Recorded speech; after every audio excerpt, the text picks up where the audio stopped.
Good morning. I'm the Code Enforcement Special Magistrate for today's hearing. I want to begin by explaining how this process is going to work. Generally speaking, we hear building cases first on the agenda. Then the city will call the cases in the order in which they appear on the agenda. If you have appeared at today's hearing, your case will be called before those cases where no one has appeared. But this is only true if you have signed in at the sign-up sheet in the back of the room. If you have not done so, please check with one of the officers in the rear of the room. Once your case is called, I'm going to ask that you come down to the podium on my right-hand side, which is right over there. The city will put on its testimony and evidence first. You'll have an opportunity to review this evidence and ask questions of any of the city's witnesses. You'll also have an opportunity to testify and present me with any of your own evidence. Once I have all the testimony and evidence, I will make a ruling. I will enter a written order today at the hearing or in the next few days, which you'll receive a copy of. If you have any questions as we go through the process, please feel free to ask them. This is not a formal courtroom. The formal rules of evidence do not apply here. Although this is not a formal courtroom, all testimony given today has to be under oath. So if you're going to testify, or you think you might testify, or there's a possibility that you might testify, I'm going to ask that you stand and raise your right hand so you can be sworn in.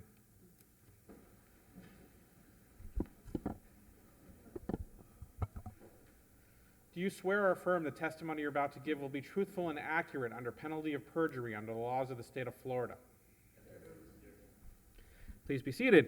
The city can call their first case. Agenda item number 3, case number is CE 22090116. Case address is 530 Puritan Road. Sorry, which number was it? Is Ryan Brown here? I don't see him. Let me see if he pops up.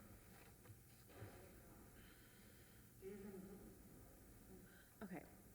I don't believe the building inspector's here, so we can move to the next one.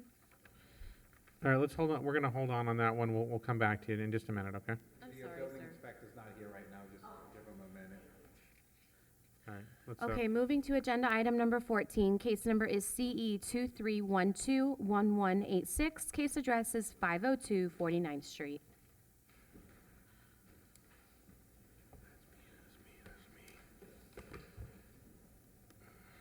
Number 14.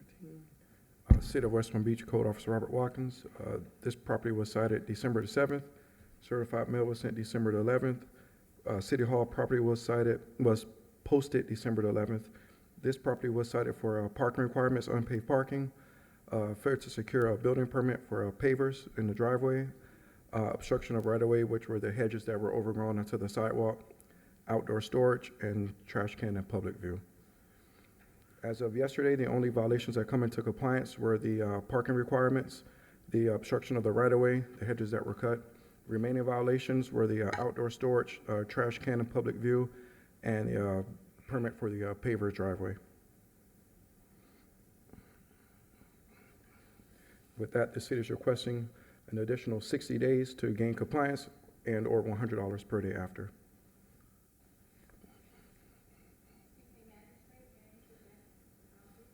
go ahead, please. Good morning.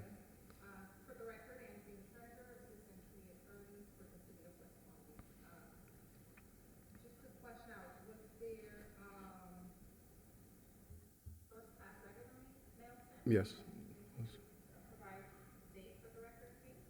Can you pull up for the first? Andreen, is your mic on? Is your mic on? The green light? This one? Okay. Okay. Can you hear me now? Okay. Do you want me to repeat, or the record's good? No, you're fine. Okay. Okay, can you put the mail information on the record, please? It's 14th they included? had on. Okay. And is there an executed affidavit posted in the case file? Yes, there is. Okay. And the photographs that were shown, are they truthfully and accurately depict what you observed? Yes, ma'am. Okay, thanks.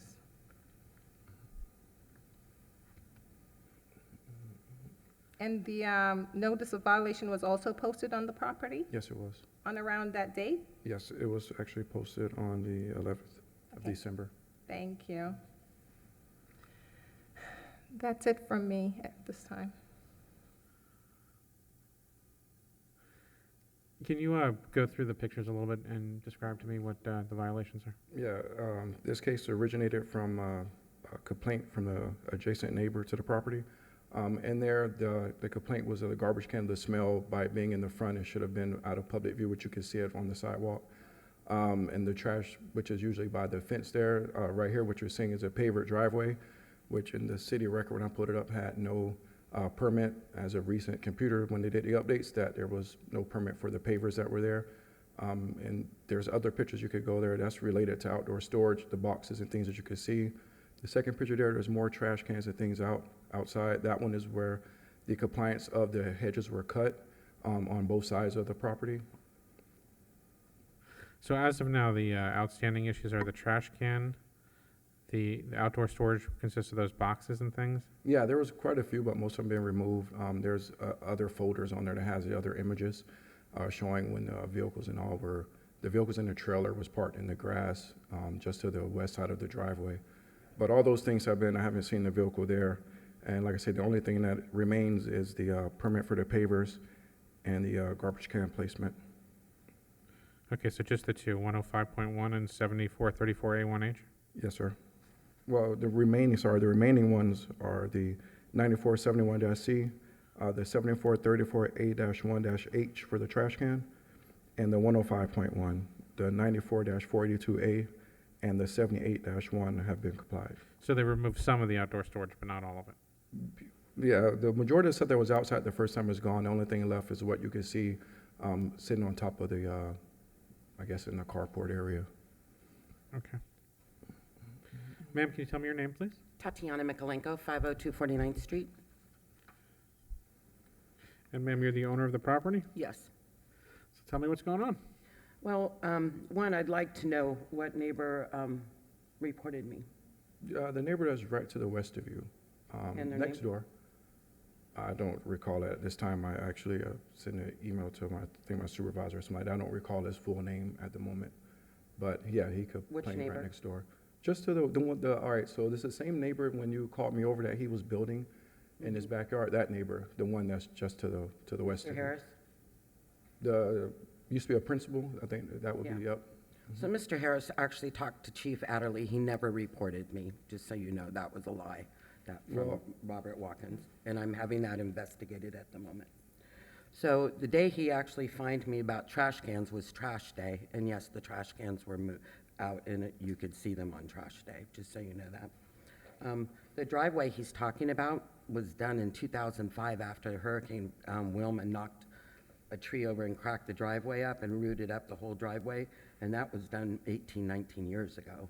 So I was asked by Chief Adderley back in August to be a part of a committee to go through the neighborhood and write up dilapidated or code problems in our neighborhood. I have many emails from the chief, from Chief Spatera, and in these emails, which are pages long of dilapidated properties, which I can give you here, we asked multiple times that Robert Watkins be replaced in our neighborhood because our neighborhood has been in such poor shape over the last 10 years that he's been up there. And the last one went November 14th, and I know there was a meeting about it, and I was fined within a couple of weeks after that, right after the holidays. I feel that this is in complete retaliation, as some of the storage, yes, it had been raining, and they were doing my hedges and left stuff out because it started raining again. And I have emails for all this. Robert has fined my house prior in the last couple of years, never finding my driveway, never finding for the trash cans that have been in the same place for 15 years. And I feel this is in complete retaliation. The Chief Adderley has spoken to my next door neighbor. He completely declined reporting me in any way, shape, or form, and I fully feel this is in retaliation. And have had- I can't, I'm not a city administrator, and I understand that. the complaints that you're making should be made to the city authorities. They are. They're in the They're- middle of, it's yeah. an investigation going on. The only question for me is whether or not the facts, as I understand them, constitute a violation of the code as it's written. And Mr. Watkins, Officer Watkins, he doesn't fine you. The only person that can fine you is me. Okay. And generally speaking, I don't fine you. I simply give you a certain amount of time to bring the property into compliance long before a fine comes. And so the only question for me at this point is the trash can still in public view? And is there still some outdoor storage on your property? And whether or not you have a permit for the driveway? Well, the driveway's, like I said, from Hurricane Wilma almost 20 years ago. And the trash cans, they did the hedges really tight to the thing, so now you can see through and see partly through the trash cans, yes. Because they did the hedges really tight, because I got code fined. Well, the trash can has to be moved from public view, because that's what the code requires.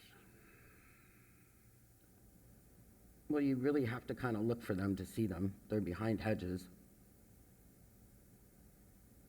I don't write the code. It has to be outside of public view. Okay. The outdoor storage, is that still there? I guess it's a box on top of something in my carport. Everything else has can you been get moved. that I didn't removed? know that was being in question. Yeah, I mean, those seem like the easy ones that you could probably do relatively quickly. Everything else has been moved. It was plant pots and a ladder they left out because they were in the middle of doing hedges and the bags and stuff from doing the hedges. I guess the harder one is the permit for the driveway. Now, the fact that it's been unpermitted for a long time doesn't remove the requirement that there be a permit for it. Well, when it got done after the hurricane and the driveway and the street part were all cracked up and ripped up, we had to put something back there, and it was right after the hurricane that happened. So fine, I'll go pull a permit. I don't have a problem with that. But I just find it funny that he's fined the property multiple times over the years for the hedges. Again, he and now doesn't get to find the property. Or violating the property, excuse my words. How much time do you think you need to bring these things into compliance? 90 days. Does the city have an objection to 90 days? If I may, you could, some of those images in there, when the neighbor invited me to his yard, the same as what she did, the pictures will show that I took them from the neighbor's yard. And, you know, there's no way for me to trespass on someone's property, you know, to take the images. And also, if she would have reached out to me when she got the violation back in December, we could have come up with a collective time on how much time she needed. But I didn't hear from her at all. I've seen her in my patrols through the neighborhood, didn't hear from her at all. And on the same token, if someone, you know, does a complaint about neighbors, there's going to become a time where the neighbors actually sees that you have the same thing as what you're complaining on them about, and that's what happened here. Like I say, I passed by, everything was factual. The cars, you can see in the image, were on the grass. As of yesterday, there still was out, the trash cans were still outside, and this stuff to me was so simple that you could have reached out to your code officer and say, hey, you wrote me a violation, what is it for? You know, and those things could have easily been taken care of. Yeah, I don't. But when it comes time, if, you know, giving her time for the permit, I don't go against the 90 days if that's what she needs to get her permit, you know, because I know the permit process is kind of slow, so I wouldn't object to the 90 days for her permit. All right, I don't want to turn this into, because there's clearly tension between the two of you. I just want to stick to the facts and the code as is necessary. Is there anything further from the city here? Not at this time, Special Manager. All right, so this is what I'll do. As to the, so I'm going to make a,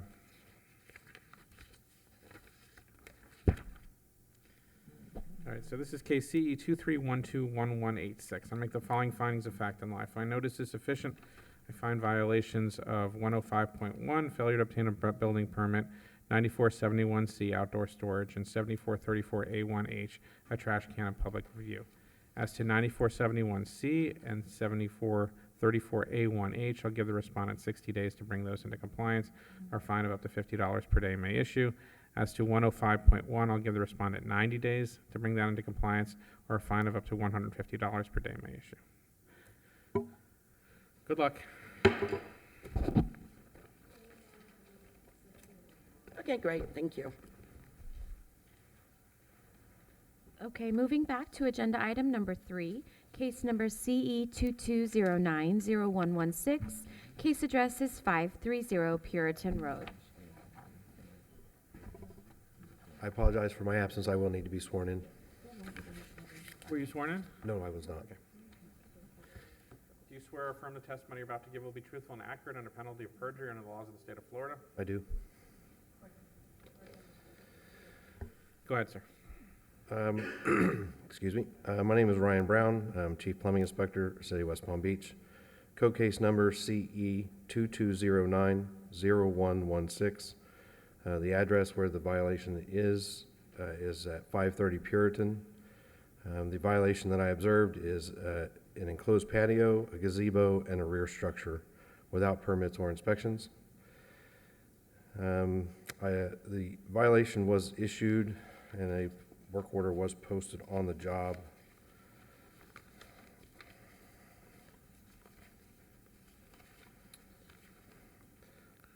on September 8th of 2022. The notice of violation was mailed via certified mail, posted at City Hall, and posted on the property on February 7th of 2024. The certified mail was delivered. The alleged violations are of a screened-in porch that was enclosed with doors and windows. That is a picture of the rear structure that was expanded from a shed to a much larger structure. And inside that, there's the screened-in porch that was enclosed. And to the right of that is the gazebo that was installed without permits or inspections. Permits have, one permit was applied for the gazebo. The screened-in porch and the rear structure have not been addressed. So permits have not been issued. Inspections have not been performed. I've had contact with the owner, and he has indicated that he's either going to pull a permit or have them removed completely, or back to the original condition when it comes to the shed. I have explained that because the work that was done required a permit to put it in, that in order to remove it, he would also be required to have a demo permit for whatever he removes. So his choices are to pull a demo permit to remove what is there and restore it back to original condition, or pull a permit to have it properly permitted and inspected to the building code. Given the time frame for the permits for the rear structure and the enclosed porch, I'm going to give him plenty of time. I'm going to give him 180 days to complete the permit process and have an inspection performed on each of the three, and $25 a day after that.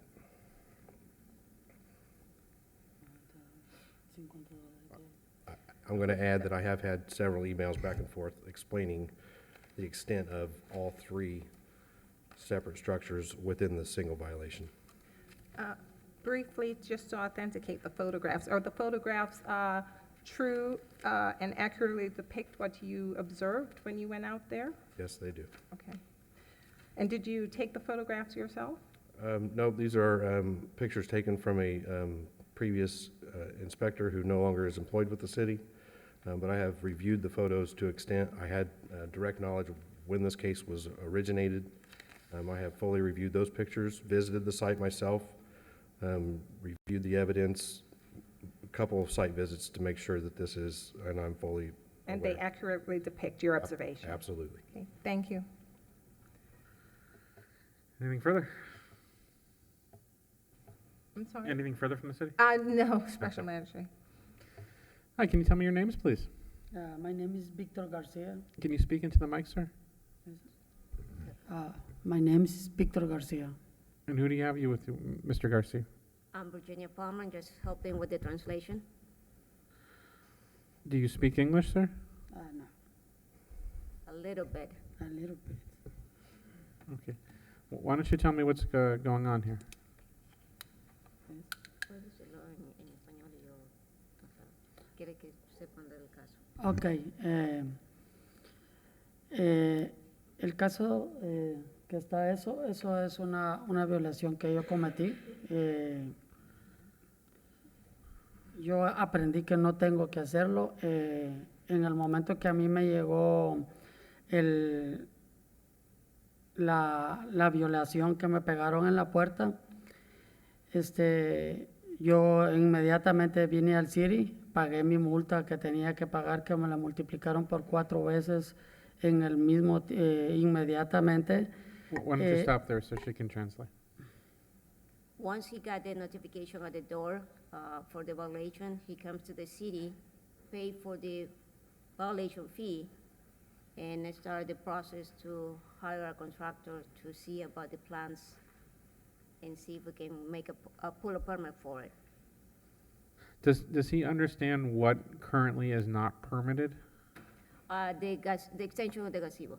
Él está preguntando si entiendes la parte en que que te multaron por. ¿Sí?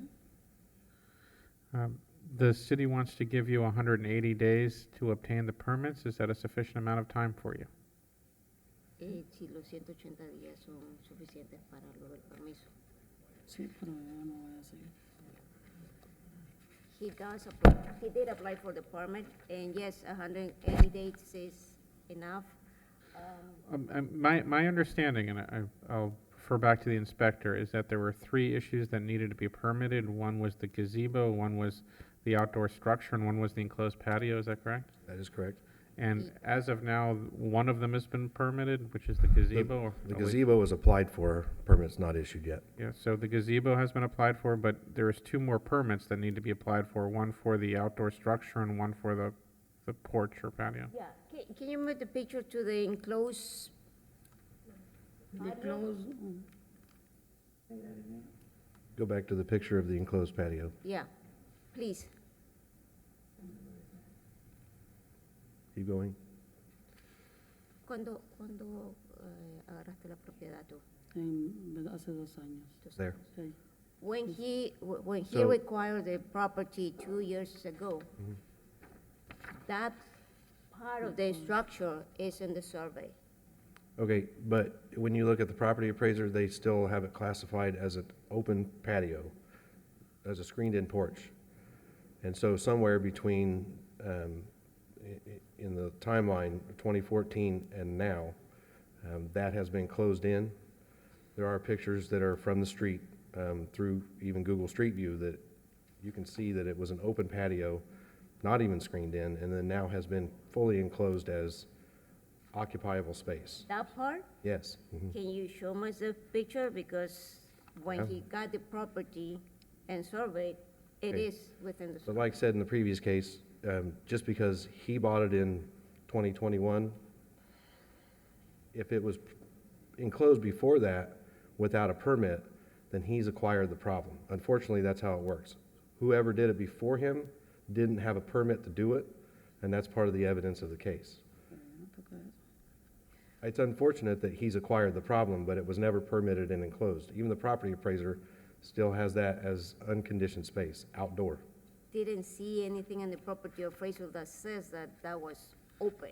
When you look at the classification of when you look at the building 1 footprint, and it shows the classification of the space, and it is unconditioned outdoor.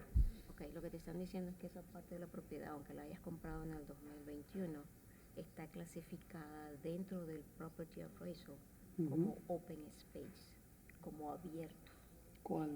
Esto, ¿Dónde está la puerta? ¿Dónde está la puerta? Que eso es abierto, que sí es con techo, pero que es abierto. ¿Y qué quiere? Tengo que quitar todo lo que está cerrado ahí para What eso. options does he have for that? I would, Because, I. unfortunately, that's- well, I that's mean, what the there property there are was. 2 options. You can either have someone permit it and inspect it, have a general contractor draw it, show what's been installed, have it inspected. There are ways to inspect after-the-fact structures. Have it permitted and inspected, or restore it back to its original condition. Pero pregunta, ¿por qué yo tengo que sacar un permiso de algo que yo compré como ya estaba? Porque es un problema que adquieres como nuevo propietario. O sea, Is there any record of that building not applied for at the time Our records go back all the way to for that structure? What do you mean? Well, there wouldn't be a record of it not being applied for. Well, if you said that it's on the property appraisal as an open structure, So and I can show by, if you would like, I can go further. There are street view pictures that show the canopy without anything under it. You can see right through it. There are no walls. And that is between 2014 and now, and it is now enclosed. So that's what I'm saying, is somewhere between then and now, it was enclosed. if And there there's is there is no permit history within that time frame that shows it being permitted and inspected. So that is an indication of work without a permit. But there's no record of code compliance, looking at those properties prior for him acquire the No. property. That's part of the case was that upon the investigation of the rear structure being modified, there was an inspection being performed at the property next door. Upon doing that inspection, the inspector noticed the in-progress upgrade of the rear structure, took some pictures, and then doing permit history search, realized that there were 3 separate issues in this violation. So that's how it came to light. Hay que revisar el historial de la parte de la cocina donde la tienes, porque si no, si se hizo como una estructura abierta, sin un permiso y se cerró, se tiene que hacer un permiso para ponerla como que está Y cerrada. eso ¿dónde lo reviso yo? ¿Dónde puedo pedir esa información? How can he access to that type of record besides what it shows on the property appraisal? Well, you can use some of the same methods that we use. Google Street View has a timeline. You can go back through and look at the history and date as to when the street views were taken. That's some of where we get some of our evidence. I can show them to you. I can take screenshots and show them to you. I have no problem with that. If you please, because that way this becomes a more complicated subject about that permitting, because he bought the property as it is. I understand that. But again, in the investigation of the rear structure being modified to a large extent, there were other violations observed. Well, we can go back to that one but on the gazebo, the one of the pictures that show that was temporary, it's no longer there. On the rear property that the structure was made, he applied for the permit. The description on the permit that's been applied for, the last time I checked, Yeah, he Was for a applied for the gazebo. permit, he just need to pay the fee for the permit to be Well, released. it sounds, so I'm gonna cut this a little short, because it sounds like there's a fair amount for, sir, for you to discuss with the city inspector and how to resolve. I do think 6 months is a fair amount of time for you guys to work out Okay. exactly how to resolve Would it. the city inspector be Mr. Brown or somebody else? Yeah, I'm gonna ask the city inspector to set up a meeting with, so you can walk through exactly, what options they have to come into I compliance. agree. I have communicated extensively through email and using pictures and notations. I think in describing this the case, three. maybe a face-to-face meeting with a translator might be more helpful. Understood. All right, in case CE 22090116, I'm going to make the following findings of fact and law. I find notice is sufficient. I find the property in violation of Code Section 105.1 and 110.3. Specifically, permits are needed for the rear structure and for the enclosed patio. Respondent has 180 days to come into compliance, or a fine of up to $25 per day may issue. I'm going to ask the city inspector to arrange a meeting with the respondent to walk through the violations and explain the options. Agenda item number 7, case number is CE 2312-1191.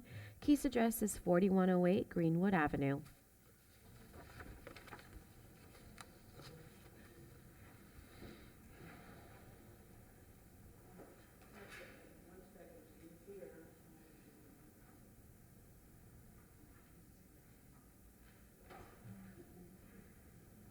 This is case 7? He's not here?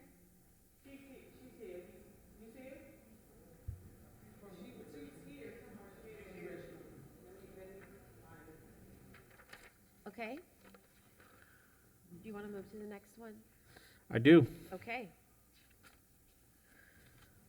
Okay, moving to agenda item number 18. Case number is CE 2401-1296. Case address is 1950 Golden Lakes Boulevard.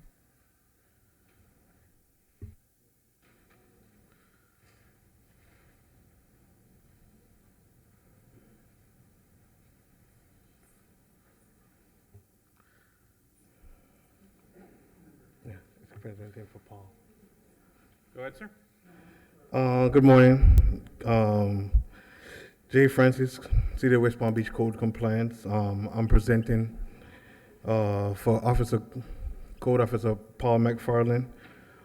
This property was cited cited on 1/11/24.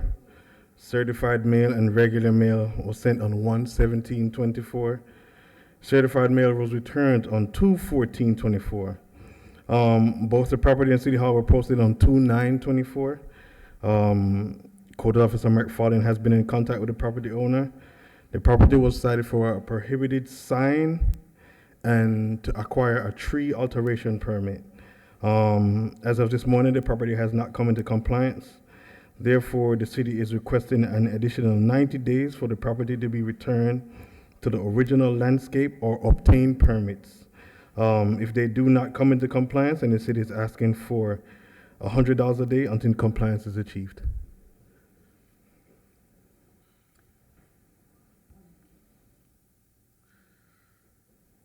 Is there an executed affidavit of posting in the case file? Yes, ma'am. Okay. And can you bring the pictures up once again?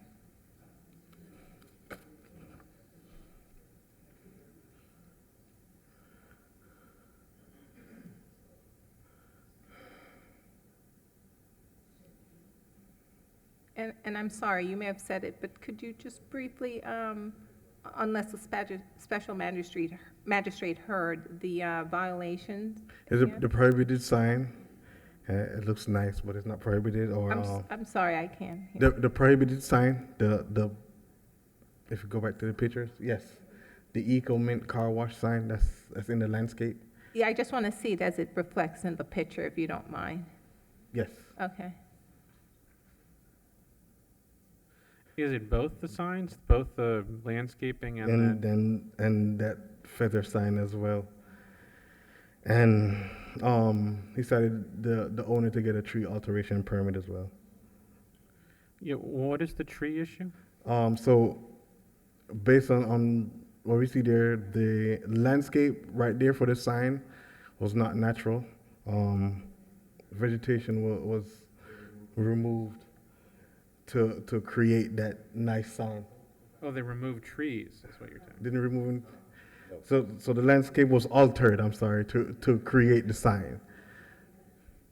Okay, so they removed the existing, That's a Oh, okay. pre-picture right there. Right, showing though. The trees that were removed. Yes. Before and after? Good, yes. Okay. so we had trees and bushes, and we no longer have, That's the sign. That's how it looks now.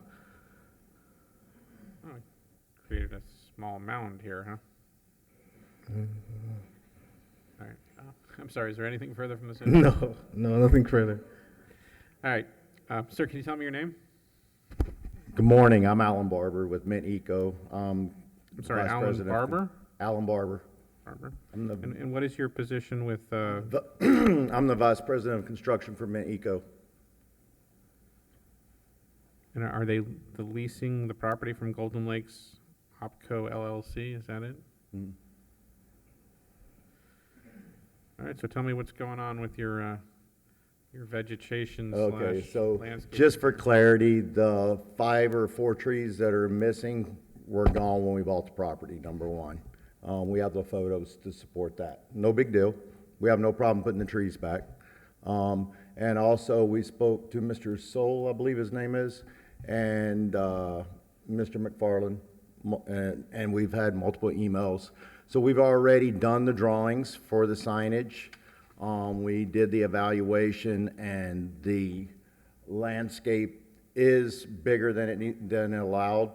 So they're gonna get rid of the Mint Eco part and just do the car wash permitting side, and they're gonna plant back the 4 trees that we did not remove.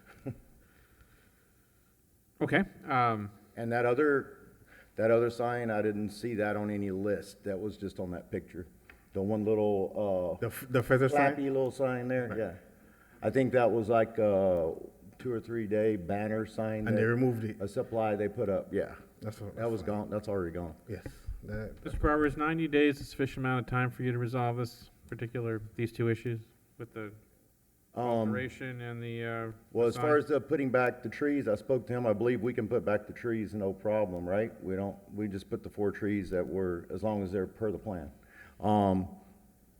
And then to answer your question about the drawings, I've already done them, but based on the county right now, or the city right now, and your new system, and as you know, we're It's not building. my system. I know, but as you know, we're building multiple projects with you guys, so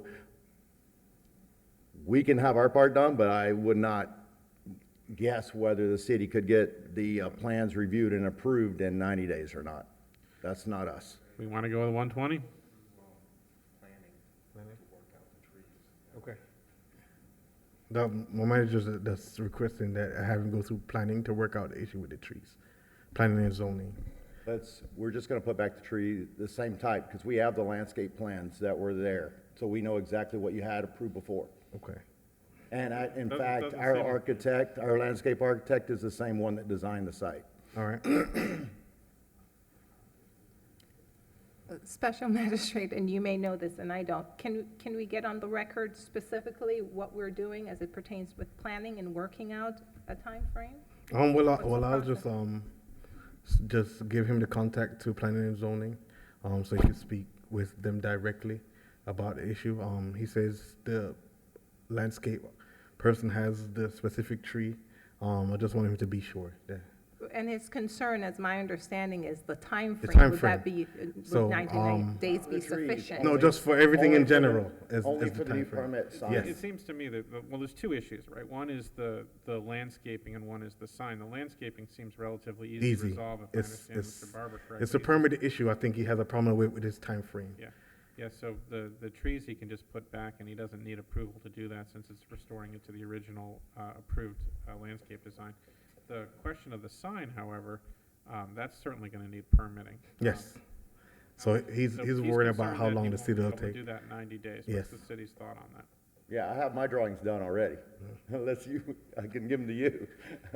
But I don't know about the city part. I'm not, I mean, I'm not gonna prejudge anything, and I certainly don't issue permits or not, but I don't even know whether or not they permit that kind of sign. But, They be do. that as it may, how much time does the city, believe it'll take for them to review and issue or not issue a permit? Hi, Mark Joyce, Code Enforcement Manager. I believe 90 days would be sufficient, but if you want to go 120 to be extra, give them a little bit of cushion, I think that would be fine with us also. All right, so let's do it, I'll give you 30 days for the trees, since you obviously are gonna do those, and then I'll give you 120 days to bring the prohibited sign issue into compliance. Does that work for everybody? Yeah, it works for me. All right. In case CE 240119296, I make the following findings of fact and law. I find notice is sufficient. I find the property in violation of 94402B214, prohibited signs, and 94448D1, tree alteration. As to the prohibited signs, I give the respondent 120 days to bring that into compliance, either by obtaining permits or by removing the signs. For 94448D1, I give the respondent 30 days to restore the property to the originally permitted design. Violation of either would subject the property and property owner to a fine of $100 per day until the property comes into compliance. Thank you, guys.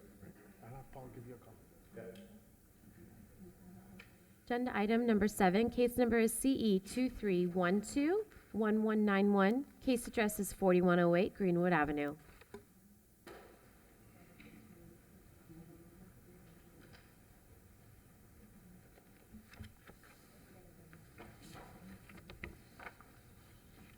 Good morning, I'm Code Officer KT Weaver with the City of West Palm Beach.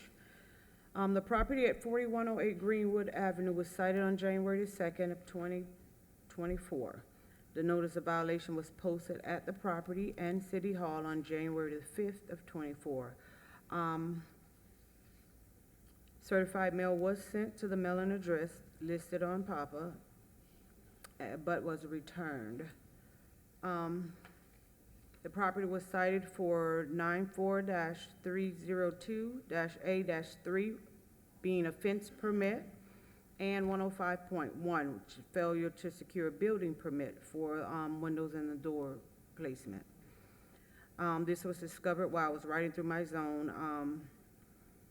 And then I did my research and discovered that there was no permits pulled or applications submitted for the work that had been done. I have had contact with the property owner, Ms. Vane, and at this time, the permits are still not, process is still not complete. The city is requesting an additional 60 days to gain compliance, or $100 a day until compliance is achieved. Can we just go back to the pictures real quick? And the pictures, did you take the pictures? Yes, ma'am. And are the pictures what you observed when you went out to the property? Do they act truthfully and accurately reflect what you observed when you went out to the property? The current ones do, the others are from previous, to compare how the property was before the work was done. So I have both. That's current. That's part of the current. And then I have other current, because at that time it was the fence. And then in the process, the windows and doors were dated. So there's some more pictures you'll see. The paint color has changed. But, and then I have one from Google Maps that showed how the windows and everything was originally. Okay, thank you. Anything further from the city? No special magistrate. Ma'am, can you tell me your name, please? Christina Bain. And ma'am, you are the owner of the property? I am. So the city says that you put up a fence and did some work on your home without a permit. So tell me what's going on. So, I did put a fence up without a permit because I didn't, really know of everything at the time. It's something new to me, very new, actually. Very proud of it. So I didn't know about it until I seen the letter in the mail. And when I contacted her, she told me everything. She put me up on speed on everything that I needed to do, going forward with permits and stuff. So I put the permits in. So you submitted permits for the fence? At first, I did submit the permit for the fence, and then she told me that she didn't know that I was renting one side. So once I put the permit in, then she told me that I came to put another permit in, and she told me that I couldn't put one in, that I was renting one side, and that I had to get some license for a renter's license. So it took me some time. I had to go back and do that. So now she told me I couldn't put the permits in. I had to have the contractor do it. It then took me a little time to just get the contractor to put the permits in, but everything's in. Is that your understanding? Some of it is. Some of the knowledge did come from me, some came from when she came to put the permits in. After it was discovered that she does rent the property, then they did advise her that she needed a contractor to submit the permits, which they have been submitted, but it's still going through the process. I did look up today, and one one needed to be resubmitted. So I don't know the totality of where they are with the permits there, other than that, if they need additional info from her or not. I'm not 100% sure on that. Would it be fair to say that she's attempting to comply with the violations that you posted on? Of course. Of course, she has not been resistant at all. She's been working as I update her, as she asks me questions, I answer them to the best of my ability, or I refer her to an expert. But she has definitely been working on things. So basically what she needs is time to get this process completed. And you wanted to give her 60 days? If that's fine with her. I just wanted to see if there was a time that I could get longer than 60 days, because like I said, it was a back and forth thing at first. How much time do you think you need? 100 days, 180 days, I'm not sure. I just want to make sure that it goes in, because the app on the phone for my permit, it wasn't showing me that it was updated or anything, so I kind of need help, maybe. I think 180 days is a bit much. I am willing to move from 60 days, though. All right, why don't we do 120 days, since that seems to be my choice of this particular day. All right, in case CE 23121191, I make the following findings of fact and law. I find notice is sufficient. I find the property in violation of 94302A3 and 105.1, specifically permits needed for the fence and for the windows and doors. Respondent has 120 days to bring the property in compliance, or fine of up to $100 per day may issue. Good luck, ma'am. Thank you. You said 180 days? I didn't even hear it. 120. Okay. One.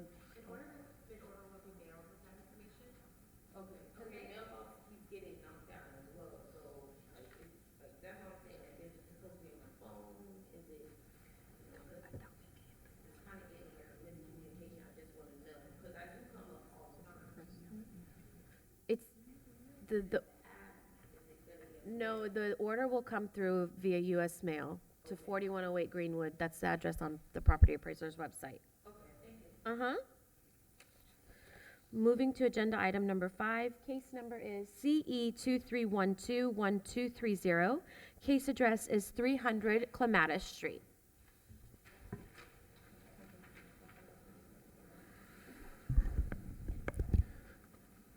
Good morning, Alex Oliver, Code Officer for the City of West Palm Beach.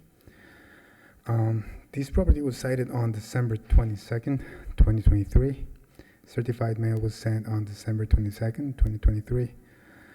Certified mail was returned on February 14, 2024. Both property and City Hall were posted on February 14, 2024. I have been in contact with the property manager, owner, and affidavit of posting has been added to the case, and the property has been cited for 94-122 DC, transparency requirements not met, and 94-110 C6, signage in excess of 25% of glazing area. As of this moment, property has not come into compliance, therefore the city is asking an additional 180 days for them to come into compliance, and if not, $200 a day after that.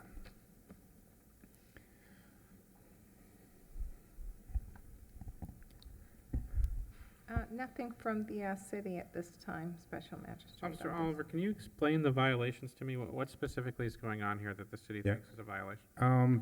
This came from zoning. This used to be a previous case. The property was cited on July 2023. The previous case was CE 23060375, which basically was the same codes that we are now. They were in contact with Mike Williams, who was the code officer at that time, and they requested more time, and eventually the case... Was it resolved back then? No, it was never brought into compliance. Mike got a different job in a different city, and zoning was handling the situation. So somebody dropped the case. And zoning, once I was transferred into Zone 5 downtown, they brought that into my attention, like, hey, can you please address this? And this used to be an older case, and so because I was coming in. Well, I mean, it's not going to make any difference to me in that regard. What I really need to know, though, is in regards to the window, what is it specifically that's wrong with the so windows? if you see the pictures on them, it's just according to the zoning code, anything that's on the what's called fenestration, which is like all the open window signage outside, like the glazing. There has to be a minimum of 25% for the signs to, basically 75% has to be visible and see-through. And transparency, there has to be some transparency that you can see from outside into the business from outside, according to the Clematis Waterfront District ordinance. So is the city's concern that dispensary now signs, is that it? Or is it the Just white the backing? yes, the white background is just covering completely everything. And there's also, there's a wall in the corner that they were supposed to have, as per zoning. Zoning advised that they need to submit some elevation plans. That's why the 180 days come into play, because it might take some time. But they need to submit for a permit for elevations with zoning and I'm assuming engineering. So that white backing is blocking more than 25% of the window? Yes, and also the wall in the corner behind the doors. So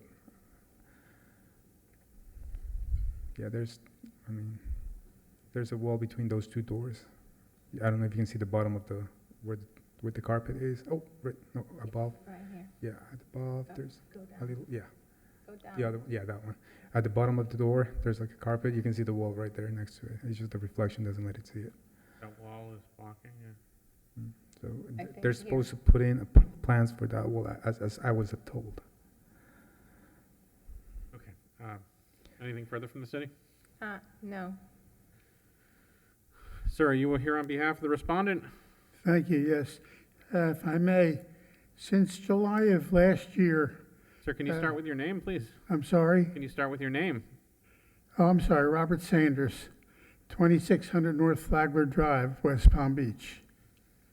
Mr. Sanders, what is your position with the owner, George J. Limited Partnership? I'm sorry, What's your relationship to the owner, George J. Limited Partnership? yes, I'm sorry, I'm hard of hearing, but The, may I make the a owner, s- do you work for the owner? yeah, I'm the attorney for the owner. Okay. Go ahead, sir. Since July of last year, we've been having regular meetings with Mrs. Claudia Iboven to discuss transparency, compliance. And in December 15th of last year, my associate Julie Kendick and I met with Mr. Green and Ms. Iboven to discuss the variance that we plan to file. However, they believed that there may be a way that the code is interpreted which would make a variance unnecessary. So we're still working with them, exchanging elevations, and we are respectfully requesting a continuance of this hearing so that we can continue our discussions with Mr. Green and Ms. Iboven.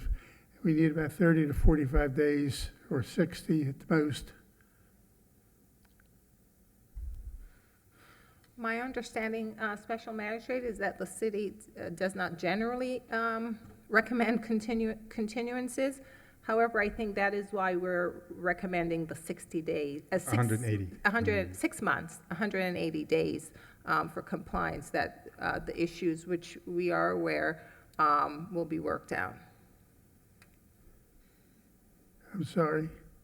So the city is saying that they're going to give you 180 days to comply, which is Okay, plenty thank of you very time much. to do that. It does, I mean, so let me circle back to what specifically in the code do you believe is not clear? I'm not sure. Mr. Green and Ms. Ivan raised that issue, and that's what we're trying to work with. But we need an exchange of elevations for them to make that interpretation. Okay. We were prepared to file a variance, which is why we originally met with them, and they suggested that we hold off on that until we continue the negotiations and interpretations. All right, I'm going to give you the 180 days to figure it out, but I'm going to find that there is a violation as it currently stands, because it appears relatively clear to me in the code. All right, in case CE 23121230, I make the following findings of fact and law. I find notice is sufficient. I find the property in violation of 94122DC and 94110C6, specifically requirements for the window signage and for the visual facade on the windows. I give the respondent 180 days to come into compliance, or a fine of up to $200 per day may issue. Good luck, sir. Thank you very much.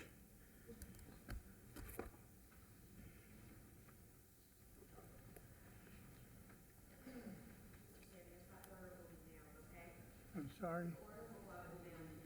Oh, thank you. Can you?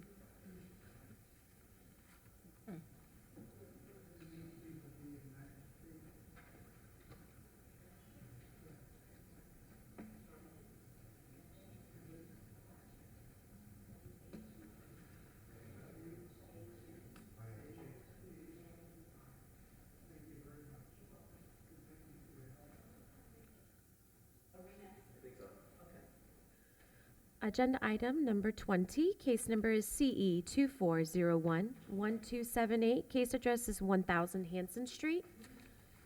I believe the respondent needs to be sworn in, Special Magistrate.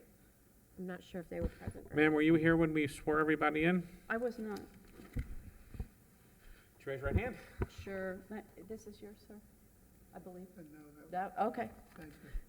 Do you swear or affirm the testimony you're about to give will be truthful and accurate under penalty of perjury under the laws of the state of Florida? I do. Good morning. Code Officer Richard Pasmino for the City of West Palm Beach. This property was cited on January 10th, 2024. Certified mail was sent out January 16th. And in addition, the property and City Hall were both posted on January 12th. This property was cited for 78-1, obstruction of the right-of-way. That was vehicles parking over the sidewalk, blocking access. 18106G, exterior paint. The exterior paint is flaking and peeling in areas. 9471C, outdoor storage. There is excessive outdoor storage being kept under the carport at this property. And 18106B, excessive growth. There was excessive growth of weeds, grass, and other flora on the property. I have been in contact with the owner who is here today. And as of today, code sections 78-1, obstruction of the right-of-way, and 18106B, the excessive growth, have been complied. Additional time is required for the exterior paint, and the outside storage still needs to be addressed. With that being said, the city is recommending 45 additional days to bring the property into compliance, or we're asking for a fine of $100 a day until compliance is achieved. And did you personally go out to observe the property? Yes, I did. And did you take the pictures that are being shown here today? Yes, I did. And are those pictures truthful and accurate representation of your observation when you went out to the property? Yes, they are. Okay. That's it from the city special magistrate. Officer Pasmino, the sections at issue are outdoor storage And exterior paint, those two Okay. remain. and exterior paint. Are those the only two remaining? Yes. The excessive growth has been addressed and the obstruction of the right-of-way? Yes, they're corrected. And what's the concern about the paint?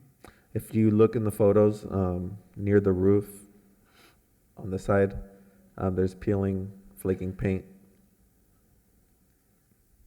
right there and on the other side as well. And if you look at the front of the building as well, there is some fading where the paint no longer And the is outdoor protective. storage? Yeah, okay, I see. Yeah. The outdoor storage? The outdoor storage are items, if you scroll down in that photo, I guess not. It's in there though.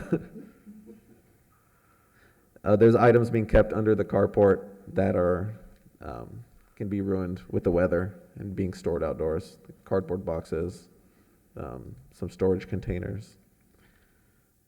Okay. Other items, like right there. A blanket Okay. covering something. Hold that shot. Go back. All right, just stay there. All right. Ma'am, can you tell me your name, please? Hi, my name's Georgianne Wolper. And ma'am, you are the owner of the property? I am. So the city says you still need to paint and remove some of this outdoor storage. What do you say? Yeah, we're getting there. My son lives at the property, so, yeah, he's getting there. We're picking colors. We're trying to come to an agreement. Well, I can't help you with picking colors. We're but, getting there. We've got some samples. He's been putting them up, so we're going to have something that we can both live with. I can't afford to pay anybody to paint it at this time. My transmission went, my AC went, and I've just had some. I mean, everybody's in the same boat right now. We're all struggling. I So feel your pain. My AC went too. yeah.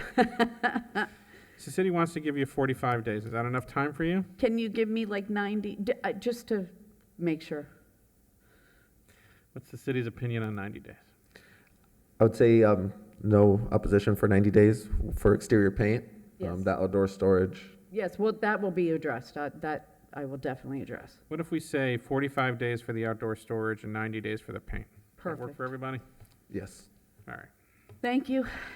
All right, KCE 2401128, I make the following findings of fact and law. I find notice is sufficient from the property in violation of 18106G and 9471C. As to 18106G, the paint, the respondent has 90 days to bring that into compliance, or a fine of up to $100 per day may issue. As to 9471C, outdoor storage, respondent has 45 days to bring that into compliance, or a fine of up to $50 per day may issue. Thank you, ma'am. Thank you. Thank you. Okay, confirming we have no other respondents present. Your order will be mailed, ma'am. Okay, agenda item number 1, case number CE 24011344. Case address is 941 Alameda Road. Back to the beginning, huh?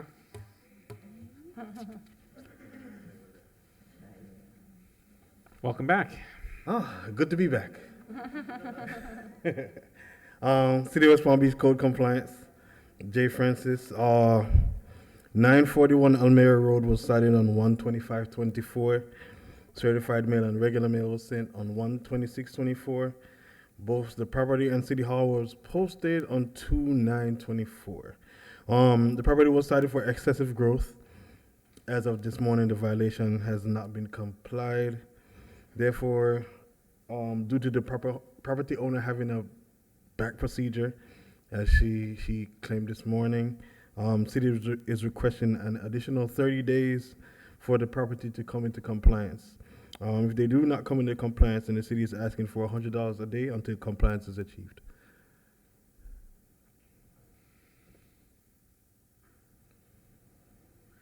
Can you repeat, you said the owner was aware of the hearing, but was not able Yes, to attend? she called yesterday and this morning just to say, hey, can I get 30 extra days? I've just completed a back procedure. I really can't move about right now to take care of the.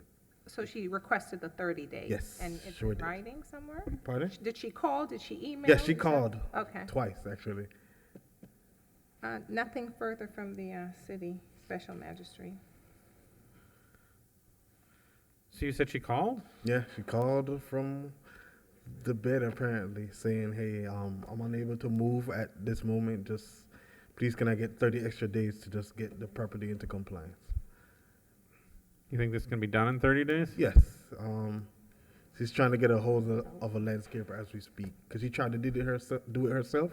I think that's where she hurt herself by trying to do it herself. So. And did you testify that those pictures are fair and accurate representations of what you witnessed? Yes, sir. Can we go back to the pictures? It seems like a sizable amount of work to me. And so far, she's got the fence section pretty taken care of. I think that's where she hurt herself. All right. KCE 2401134, I make the following findings of fact and law. I find notice is sufficient. I find the property in violation 7444C3, specifically the vegetation and landscaping on the property is overgrown. Respondent has 30 days to bring the property in compliance or a fine in the amount. What were you seeking? Pardon? What fine were you seeking? $100 a day. Fine in the amount of $100 per day may issue. Agenda item number 2, case number CE 24011255. Case address is 1016 Forest Court. J. Francis, City of West Palm Beach Code Compliance, presenting on behalf of Officer Binns. The property was cited on 1/8/24. Certified mail and regular mail was sent on 1/8/24. Certified mail was returned on 1/12/24. A copy of the NOV was hand delivered to the daughter at the property and was posted at City Hall on 1/10/24. Affidavit of posting was completed and put in the case file. Code Officer Binns has been in contact with the daughter of the property owner. She's working diligently to gain compliance.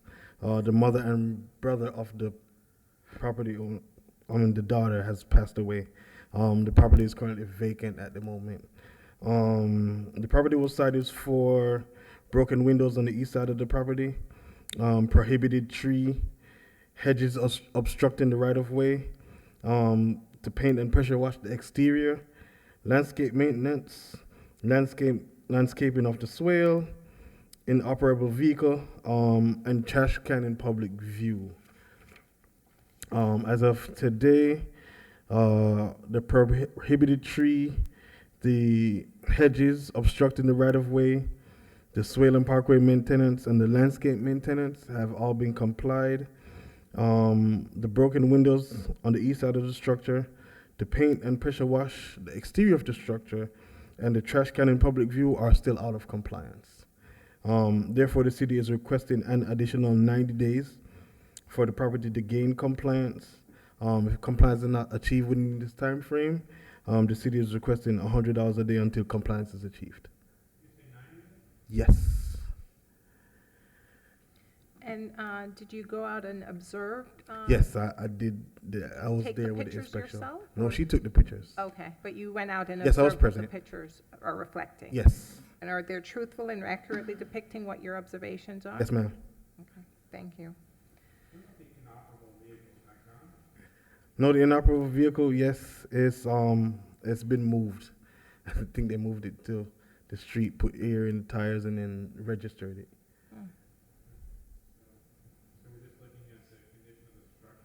And the trash can in public view, which is probably the easiest one to cure. Yes. Yeah. It was a lot of vegetation they had to kind of clear. It was a lot. It was a lot. It was a lot. Yes, she spoke with the daughter. 90 days, she's already started pressure washing the roof.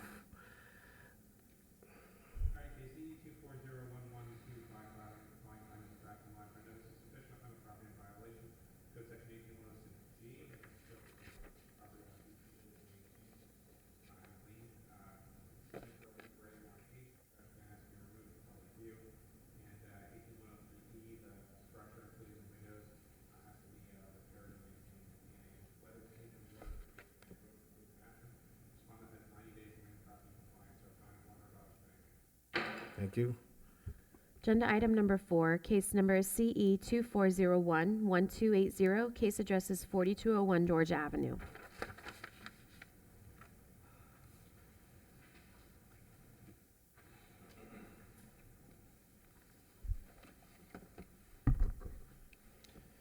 Don Williams, Code Enforcement, 4201 George Avenue, was cited on January 11th of '24. Certified mail, City Hall was posted January 11th of '24. Certified mail, let me back that up. Property was posted February 1st of '24. Certified mail was sent out January 11th of '24. It's cited for 82-144, which is business tax receipt. The company name is Palm Beach Finance Towing. No contact with the owner, but contact with an employee at the location, confirm that they're still operating at that location. They don't have any previous license at that location, so I'm recommending 10 days or $250 one-time fine. Just to be clear, was it posted on City Hall and the property, and what day? That's correct. That was done on February 1st, And was 24. was the NOV also sent by regular first? It was January 11th of '24. Okay.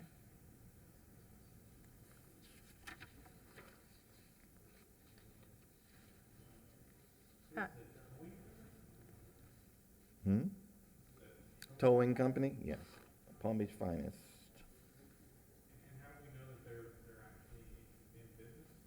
I visited the location and the employee confirmed it. Actually, I went to that location on a complaint from them, on the neighbor, but I discovered that, of course, they didn't have their own license themselves. So that's how I Irony. kind of go that way a lot. Yeah. Yes. Posted here, City Hall, and certified mail? Yes. Did they reach out to you at all? No. Not at all.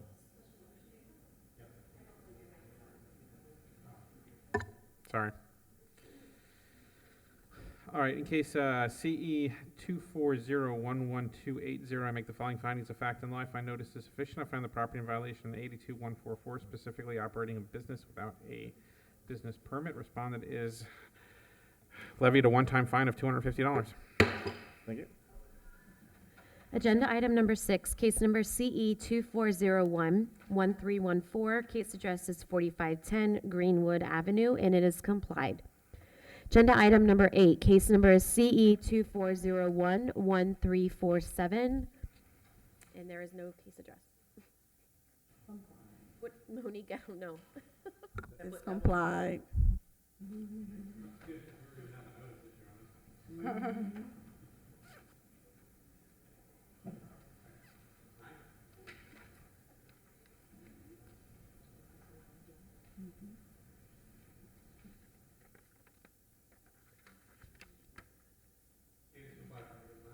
It's complied? Yes, ma'am, it's complied. What's the address? There is no address, it's an empty lot. There was just a PC number, That's number 8. number 8, correct. Okay. Agenda item number 9, case number CE 2402-1406. Case address is 721 Newark Street. Good morning, Officer Underwood, City of West Palm Beach Code Enforcement. Property 721 Newark Street was initially cited February 6, 2024. Certified mail was sent out February 6th. Both City Hall and the property were posted February 6th. Certified mail was returned February 14th.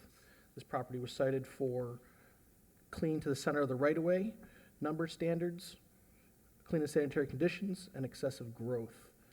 As of this morning, everything is complied except for the number standards, so the city is requesting 20 additional days or $25 a day till compliance is achieved. Yeah, that's correct, yes, sir. I'm And, sorry. so Go that's ahead. okay. I'm sorry. Was it sent out regular first-class mail? Correct. Okay. And when was that? The same date? February 6th. Okay. And what did you say was not complied with? Just, I The didn't only hear thing that. that's outstanding right now is 78-6, number standards. There's no numbers Okay. on the back fence, alleyway fence. And the photographs truthfully and accurately depict the violations Yes, they do. and what you observed? That's correct. Okay, thanks.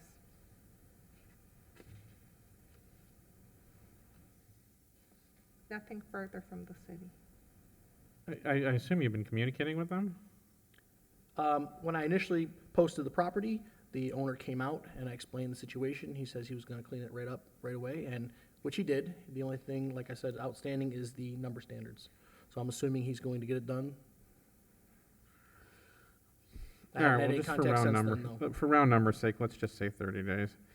In case CE 2402-1406, I make the following findings of fact and law. I find notice is sufficient to find the property in violation of 78-6, specifically the number standards required that the number of the address be posted on the property. Respondent has 30 days to come to compliance or a fine of $25 per day may issue. Thank you. Agenda item number 10, case number CE 23111080. Case address is 801 South Olive Avenue, Unit 232. Kevin?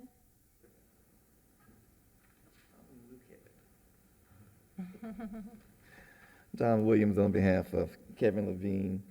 Kevin cited this property November 17th of 23, certified mail and City Hall posted on November 17th of 23. Let's see what else here.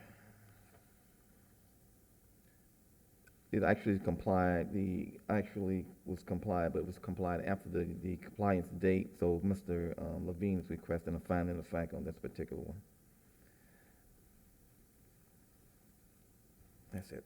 Was the notice of violation sent regular mail and/or posted on the property as well? Yes, January 19th, 24. And you stated it's been complied with? Yeah, he complied after the compliance date, so therefore he's recommending finding of fact. Okay. That way, if it comes out of compliance again, he'll be able to come to a hearing without all the repeat violation. We're trying to set it for a repeat. Nothing. So you're seeking a finding of fact that he had been in violation, so Yes. that potentially, should it happen again, the city can pursue a repeat violation? Correct. When was the compliance date and when did they comply? January 19th, 24. That was the compliance date? Mm-hmm. And when did they actually comply? Applied for license, February 13th, 24. Okay. Have you been in contact with them at all? He has, yes.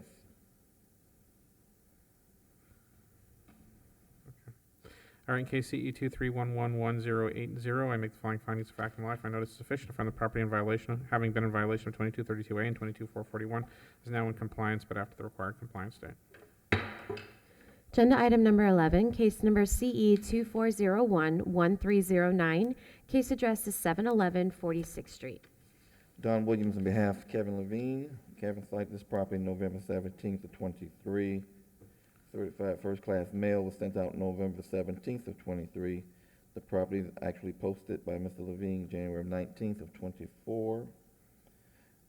He cited this, folks, for business tax receipt.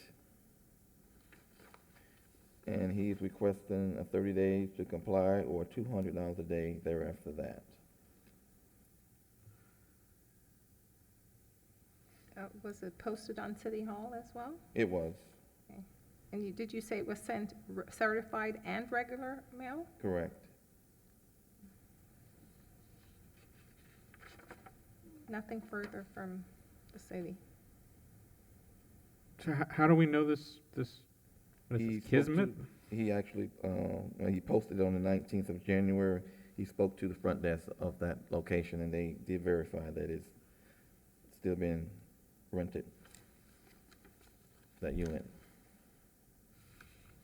They verified that the business was still operating in the place? It's a rental license. Oh, I'm sorry.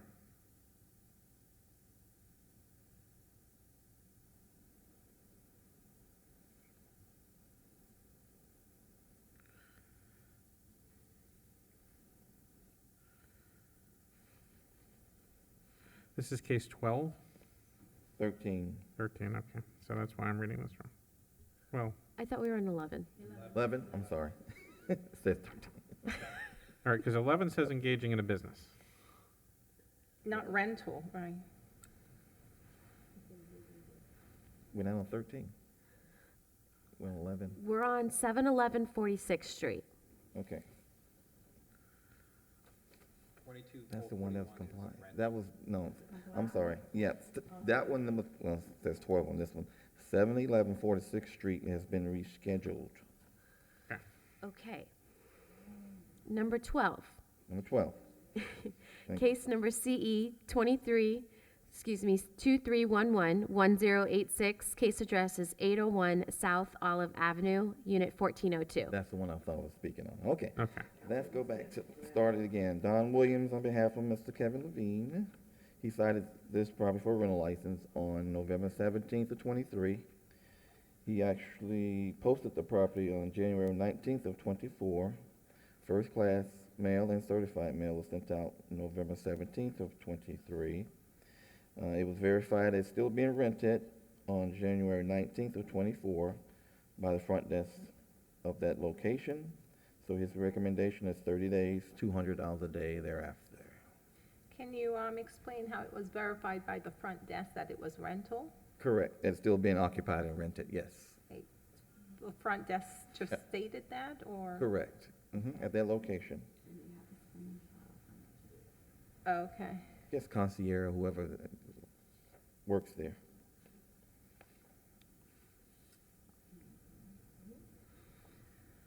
Okay, and you're seeking 30 days or $200 per day? Yes. Any contact with the owner? No contact with the owner. And I'm sure you said this already, but we did do certified mail and posting? We did. Certified mail was January 19th and posted November 17th.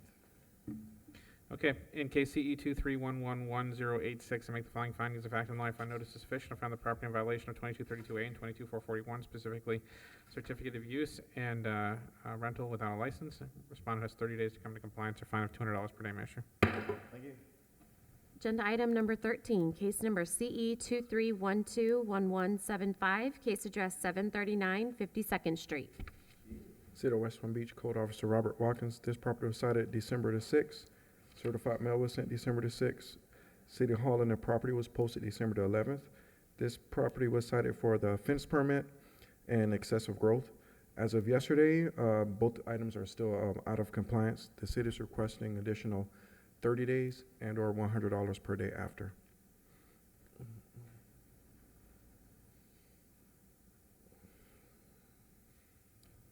And what, do we have pics here while we get to the pics? Was it sent to certified and regular mail? Yes, certified first-class mail. Okay.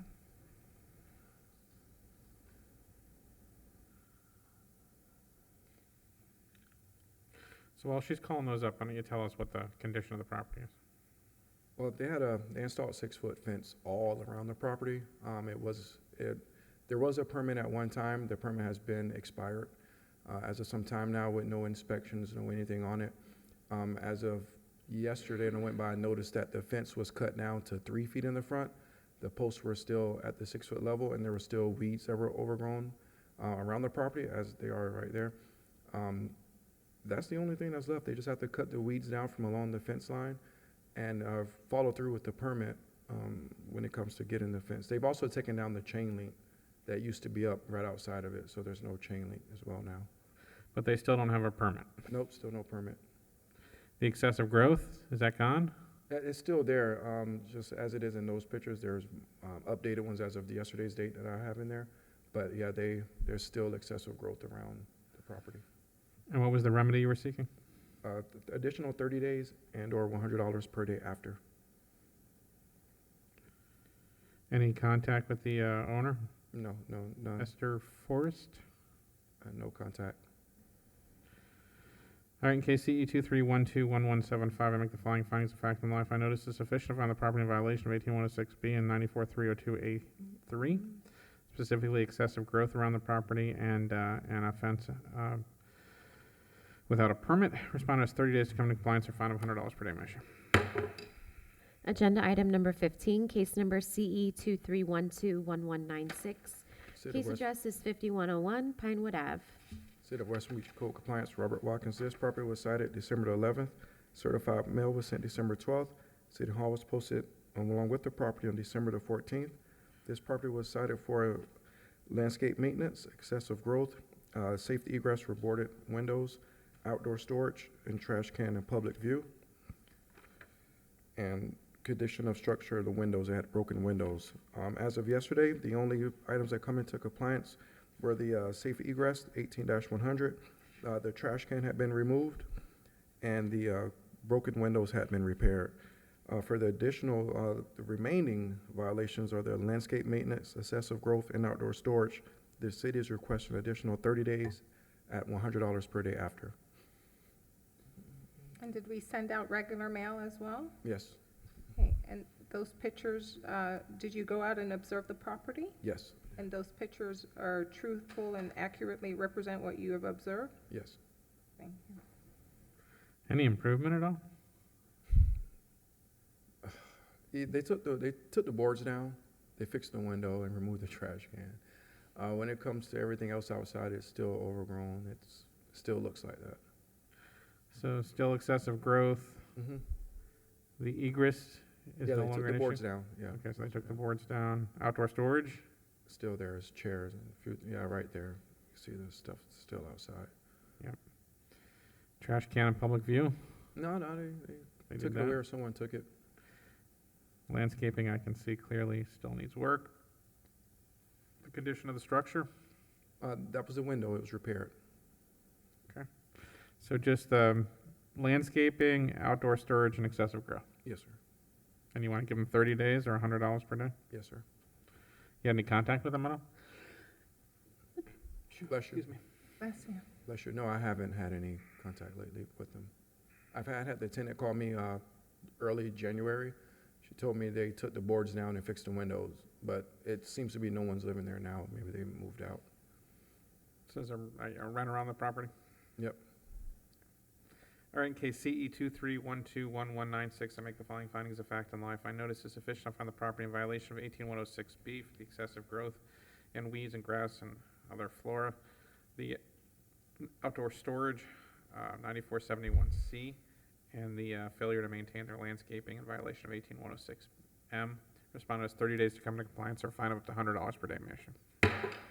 Agenda item number 16, case number CE 2401-1251. Case address is 1520 Wilderness Road.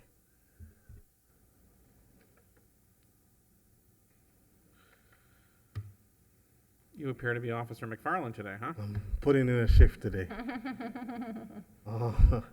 J. Francis, West Palm Beach Code Compliance, presenting on behalf of Officer McFarland. 1520 Wilderness Road was cited on 1/5/24. Certified mail and regular mail was sent on 1/8/24. Certified mail returned on 2/14/24. Both the property and City Hall were posted on 2/9/24. An affidavit of compliance was completed and placed in the case file. This property was cited for clean and sanitary pool, fence repair, overgrowth, and prohibited trees. As of this morning, the property has not come into compliance. Therefore, the city is requesting an additional 90 days for the property to compliance, to have the prohibited trees removed, to cut the grass, repair the fence, and clean the pool. If they do not come into compliance during this time frame, then the city is asking for $100 a day until compliance is achieved. And did you have an opportunity to observe these violations? Yes, I was, again, did this one for the initial inspection and the re-inspection. Okay, and the pictures shown truthfully and accurately represent your observation? When Yes, you were ma'am. out? Okay, thank you. How many days did you want to give them? 90 days. Normally, I'd say that's a It's- generous amount, It's an elderly gentleman. but there's a lot of work here, huh? Is that pool, Yes, the water's all the way down to the bottom and it's green. So, it is secured though, right? yes, it do have a fence around and a screen as well. Did you say you had any contact with this Alan Russ? Yes, very irate gentleman at one point. I'm sorry? You said angry? He He was unhappy with your inspection? Yeah, he didn't want to fill the pool. He didn't want to clean the pool. He's like, I don't use the pool. Well, let's see if I can encourage him. In case CE 24011-251, I make the following findings of fact in law. If I notice is sufficient, I find the property in violation 94302A4, maintenance of the fence and wall, 18106N, pools and spas, and 94454I, prohibited. What is the prohibited trees? There's a carrot wood and a Queensland umbrella so that stump is a carrot wood, and there's a Queensland umbrella on the other side of the fence. And that tree is prohibited? Yes, sir. Yes, it is. Okay. 94454I, prohibited trees. I adopt by reference the testimony of the code officer as to the prohibited trees. Respondent has 90 days to come to compliance or a fine of up to $100 per day, Mayor. Thank you. Agenda item number 17, case number CE 2401-1235. Case address is 4920 Loring Drive, apartment 1406, and it's rescheduled. Agenda item number 19, case number CE 2401-1306. Case address is 5518 Park Circle West. Richard Pazmino, City of West Palm Beach Code Enforcement Officer. This property was cited on January 19th, 2024. Certified mail was sent out January 22nd. It was received January 24th. In addition, the property and City Hall were both posted on January 22nd. This property was cited for outdoor storage, code section 9471C. They had appliances, hurricane shutters, and a lot of material kept under the carport that is visible to the public. I have had no contact, and as of yesterday, some appliances have been removed from the driveway, but there's still excessive outdoor storage under the carport, and it's still visible to the public. With that being said, the city is recommending 30 additional days to come into compliance or we're asking for a fine of $100 a day until compliance is achieved. Did the notice of violation, was that also sent regular mail? Yes, first class mail. Okay. And did you get an opportunity to observe the violations? Yes. And are the pictures presented truthful and accurate in its representation of what you observed? Yes, they do. Thank you.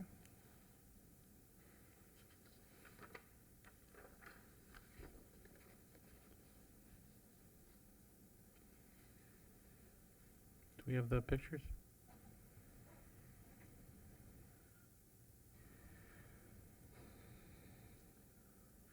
Is it just this stuff in the garage? Or Under the carport, yes. There's that's I got a new camera yesterday, and so it's not the clearest. I haven't, but you can see there's still like a sink or some appliance kept right at the edge. If you go down, Monique, that one, you can see there's some kind of, it looks like a kitchen. It's not a car. Industrial kitchen or something like that. But from the original photos, you could see, the initial inspection photos, you could see inside the carport that there's a lot of, they're just keeping all their stuff in there. Well, there's less stuff now, right? There is, yes. How long did you want to give them? 30 days, And the fine you were seeking? $100 a day. Have you had contact with the owner? I've had no contact. All right, in case CE 24011-306, make the following findings of fact and law. Find notice is sufficient. Find the property in violation 9471C. Storage of items in the carport. Respondent has 30 days to bring the property into compliance or $100 per day, Manager. Agenda item number 21, case number CE 24011334. Case address is 512 Independence Road. Code Enforcement Officer Richard Pazmino for the City of West Palm Beach. This property was cited on January 24th. Certified mail was sent out January 24th. It was signed and received January 31st. In addition, the property and City Hall were both posted on January 24th. On that day, I completed the affidavit of posting and turned it in for processing. And on that affidavit, it also indicates that notice violation, notice of hearing was sent via first class mail.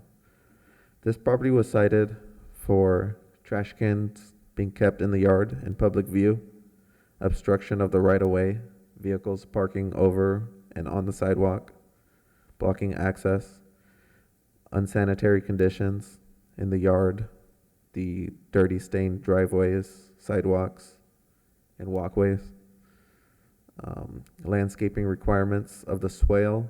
There's bare dirt areas in the swale at this property, unpaved parking, vehicles parked on the grass and on unpaved surfaces in the front yard, and inoperative vehicles, specifically vehicles with no license plate being stored on the property.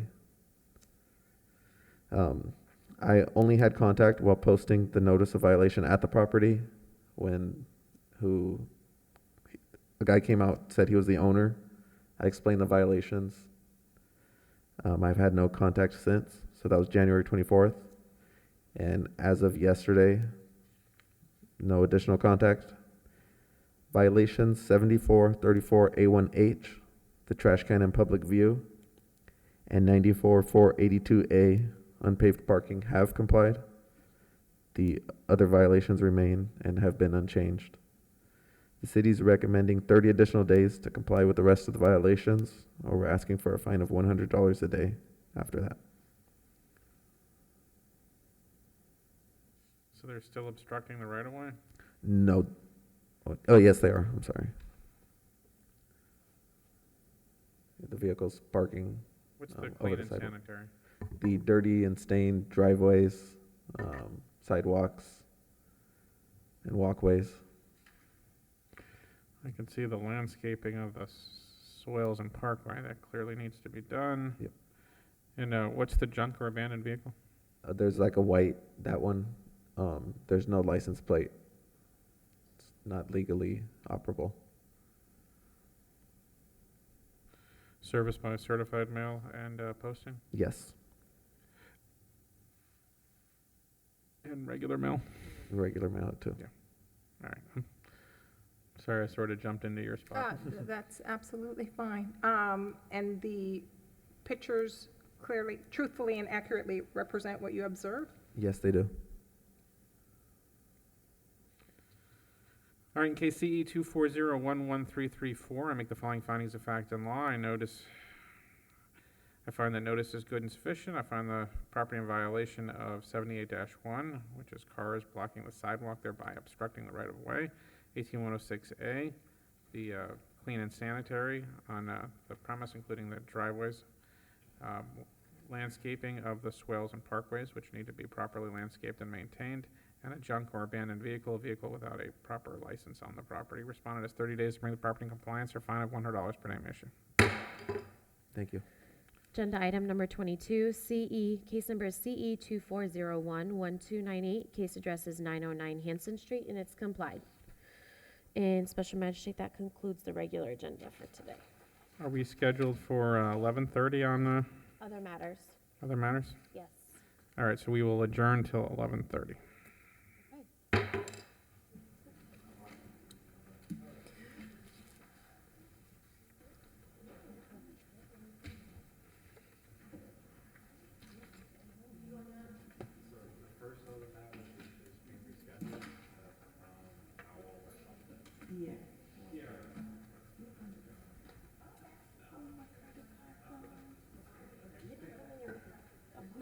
I put it in my pocket.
All right, I hereby call this meeting back into order. Good morning. I am the Code Enforcement Special Magistrate for today's hearing. I want to begin by explaining how the process is going to work. Generally, we will hear the cases in the order in which they appear on the agenda. When you hear your case called, go ahead and proceed to the podium on my right-hand side. The cases, the city is going to introduce the case, and then you will have an opportunity to ask me for whatever it is that you were going to ask me for, and to give me the reasons why you are asking it. Most of these cases appear to be reduction of lien asks, so specifically if that is your kind of case, you're going to need to be specific and asking me specifically what you're asking me to grant you, and to give me the justifications, hopefully consistent with what the code allows me to consider into why I should do that. Once the case is heard, I will make a ruling and you'll receive a copy of that, usually via mail. If you have any questions as this proceeds, do feel free to ask them. This is not a formal courtroom. However, all testimony is taken under oath under penalty of perjury. So if you're going to testify today, or you think you might testify, or there's a possibility that you might testify, I'd ask that you rise and raise your right hand so you can be sworn in.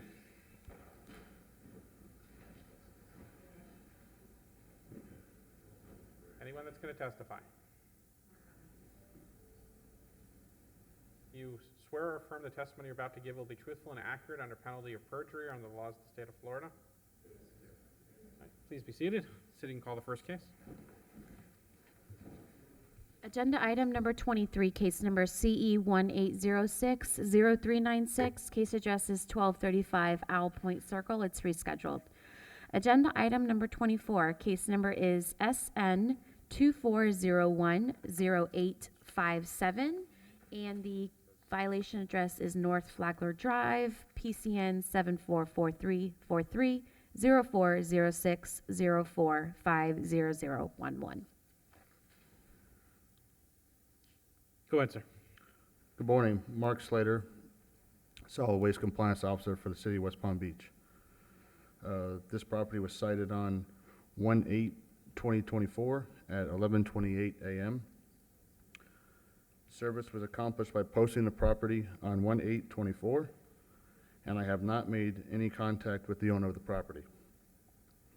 This property was cited for code 7431D, no service account and requires a special pickup, and code 744A3, maintaining the adjoining right-of-way. A reinspection of the property was conducted on 1/9/2024 at 2:03 p.m. It showed that the property was not in compliance. Therefore, the city scheduled the removal of the violation at the owner's expense, $300 for the removal of the debris, and $50 for the reinspection, for a total of $350.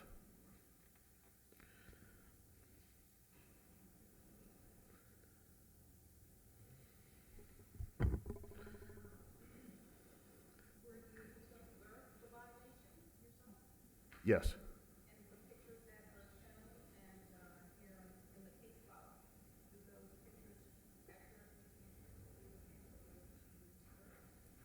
Yes. Did you attempt to notice them in any other way besides the posting on the property? No. Magistrate Joseph Oliva, I'm one of the sanitation supervisors. We do have an email that we did send to the gentleman. That's why I said to do this, yeah. We have an email that I could show you stating the date, the time, and everything on when the hearing was going to be. That you sent to the owner of the property? Yes. Did they respond to the email? They didn't respond to the email, but like I said, I've spoken to the guy, and that's the email that he gave me to send him about the hearing. The whole email thread is right here on what we talked about. So you've communicated the problems on the property and what needed to be done? Yes, and he's the one that asked for this, the magistrate hearing. Oh, so he asked for this hearing? Yes. There's somebody raising their hand. Are you here for this case, sir? Yes. Oh, okay. Oh. Sorry, I didn't know if I was supposed to. Go, you could go on that. Okay. Yeah, just for everybody, in case you didn't hear me when we started, when you hear your case called, go ahead and proceed to the podium on the right-hand side. Sorry about that. Sir, can you tell me your name, please? Yes, my name is Paul Woodward. I'm sorry, one more time? Paul Woodward. Woodward. Mr. Woodward, you are the owner of the property? Yes. Okay, tell me what you'd like me to know. Well, I go to that property probably every 2 to 3 weeks and clean up garbage and debris and such. I have no idea when the Christmas tree was dropped there, and it wasn't there after I got the report and went and checked on it. So I'm not really sure how I'm supposed to control somebody dropping a Christmas tree on that property, let alone all the garbage that I do pick up on a regular basis. Yeah, I appreciate that, and to be honest, this seems to be not a problem that is unique to you. It's a problem that seems to occur on vacant properties in the city where people decide to dump. Unfortunately, somebody has to clean it up, whether it's you or the city, and if the city has to do it, then the city charges you to do it. And I understand that, but I didn't get a notification until after the fact, and it was already done. If I had been notified, I would have gone there and removed the tree and anything else that was there. When was the notification done? There was an email sent on 2/1. Magistrate, the property was posted on 1/8 of 2024, so it was January 8th when we posted the property of the violation. And when was the tree removed? The debris was moved on 1/12. How often do you go out to your property, sir? 2 to 3 weeks, every 2 to 3 weeks. So I did not see anything posted on the property or anything. There's a picture of the posting on the photos. Yeah, I saw. Yeah, I appreciate your concern, sir, and I'm not unsympathetic to it, but there's not much I can do for you. If I might ask, is there a way to notify me via email, phone call, text, something else other than, a small sign on the property that I may or may not see? Because by the time I got there, I know this may sound like abrupt in a way, but we can't babysit people's property. You know how many people we would have to call to let them know they have stuff on their property? Sorry about that. Yeah, I'm not sure that I can fix that.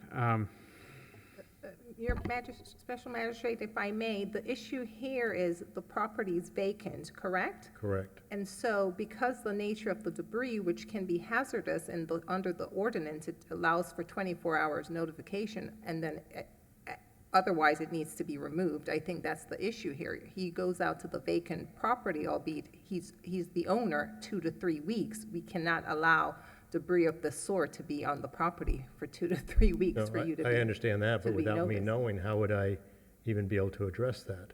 And I think the time it takes to post a sign on the lot, seems like it would be just as easy to click a button and say, send notification.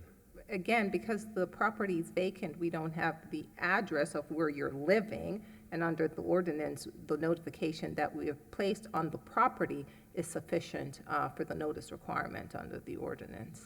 I don't Yeah, understand why. Mr. Woodward, the truth is whether or not there should be a better notification or not, I can't speak to that. Ultimately, the city notified in the way that they're required to under the ordinance, so I have to uphold the fine in the amount of $350. Thank you for coming in. Thank you. Thank you.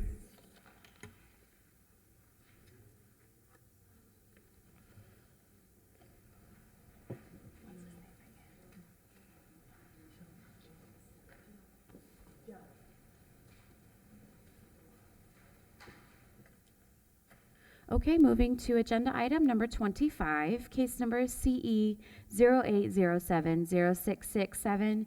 Case address is 3036 Stanford Road. Good afternoon. Mark Joyce, Code Enforcement.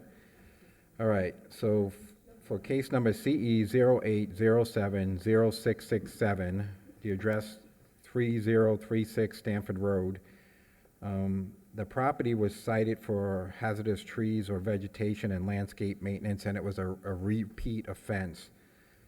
It was ordered on 10/15/2018. Since it was a repeat, the fine ran from 7/3/2008. I'm sorry, the date ordered was 10/15/2008. The fine started on 7/3/2008, which was prior to the hearing because it was a repeat. And then a fine of $75 ran for 46 days.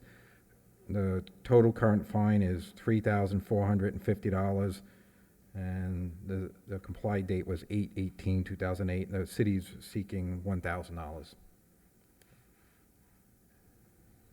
Sir, can you tell me your name, please? Good morning. Bryant Ruiz, and the owner of the home, my mother Norma Ruiz, is here as well. So can you tell me what you're asking for and why I should grant it?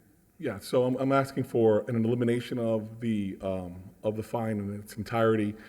There was no notification ever received. This home has been under my mother's name with her home address, which is in Royal Palm Beach Boulevard, 221 Parkwood Drive South. And it's still listed, that home has been listed as her primary mailing address since 2008, for years. Never received a notification. We obviously eventually cleaned up the issue. I didn't even know this code compliance even existed till last year. So the home has been in perfect repair. Since then, we've beautified it as well. There has been no issues. And the notification is the issue as well. We never received anything. Nothing was posted, nothing was given. Hold on one sec. How was notification accomplished in this case? It was, let's see. Don't have a note on this. Let me just see. It's basically the case is 14 years old, so I don't have a note on. I wasn't really prepared to rehear the case. Just going for the. Not a rehearing. Just got to know how the notice was done.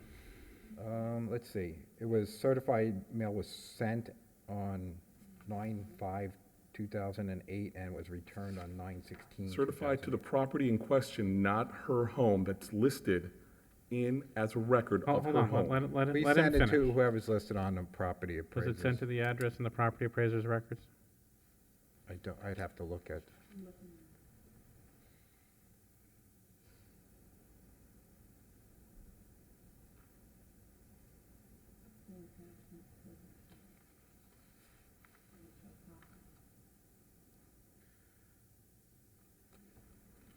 For a case of this age would probably have to go into an actual, paper file in order to get to the paperwork.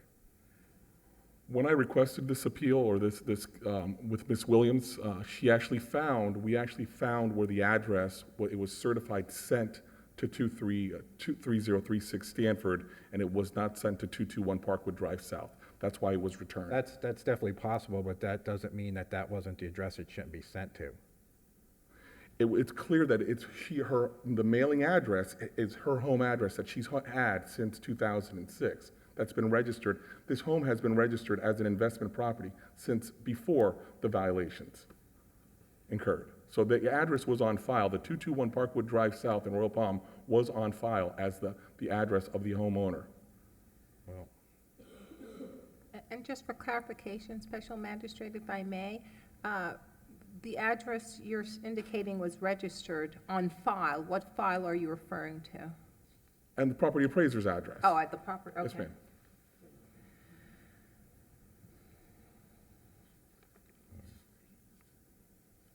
ma'am. I'd have to go through the original file to determine if.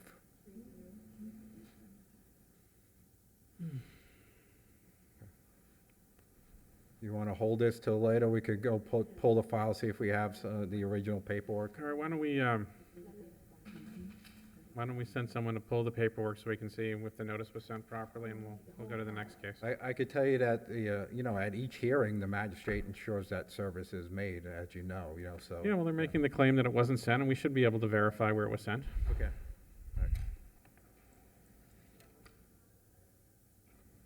Do you want to? Yeah, why don't you guys take a seat Okay. for a minute, and we'll come back to you. Excuse me. Moving to agenda item number 26, case number is CE 22090345. The case address is 3402 Floral Ave. Mark Joyce, Code Enforcement. Okay, for case number CE 22090345, address 3402 Floral Avenue. The property was cited for obstruction of the right-of-way, vegetation obstructing the right-of-way. The case was heard, and there was an order issued on 1/4/23 to comply by 3/5/23. Fine started on 3/6/23. It was a daily fine of $100, ran for 80 days for a total of $8,000. Comply date was 5/25/23. It's the same owner, and the service was achieved by posting. Sir, can you tell me your name, please? Yep, Chris Vila, I'm the owner of the house.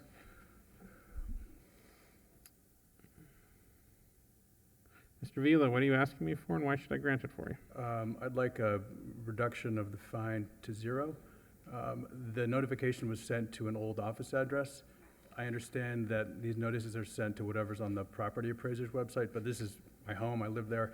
We never had a posting on the door on the property. When I did find out about the violation, we took care of it immediately, called code compliance, have been working since, I think, June or July to get this sorted out. When we bought this property, it was completely overgrown. The sanitation trucks were complaining about not being able to get through 33rd Court, so at our expense, we completely cleared that all out. I'd like to think that we've made it a more reasonable right-of-way, and I'd like this reduced to 0 if possible. Well, I'm probably not going to do that. But if it was sent to the address that's listed in the property appraisers, then the city did what was appropriate for the city to do. But you can make me but here's part of the problem, right? Because as we do this, there are people all over the city that watch this. And what I cannot send them is a message that if you violate the code, you can just come back later and I'll just wipe it away, because then nobody would ever follow the code. I understand that. My position is that when I found out about the violation, I took care of it immediately. So it wasn't as if we sat on it, fought it. We said, okay, this is there. We called code compliance. We've sent multiple letters, emails, phone calls to try to get somebody to come out and inspect it. It's my understanding that we had taken care of it, and then when we asked for someone to come and inspect it, we were told that person was on vacation. So I said, okay, the fines are still accruing, yet you're telling me the person is on vacation and can't come stop the fines. So I feel like our responsibility was to resolve the How issue. long was it between when you asked for them to come re-inspect and they did? Approximately 2 weeks at $100 a day. That adds up. So I guess, again, my point is we took care of it immediately. I understand maybe you can't bring it down to 0, but maybe a nominal fine of $500 or so, I think would be fair, considering we took care of this the moment we found out about it. What's the city's position? We'll be open to a reduction of 75% or to 2,000. That seems pretty reasonable to me. Can we meet in the middle?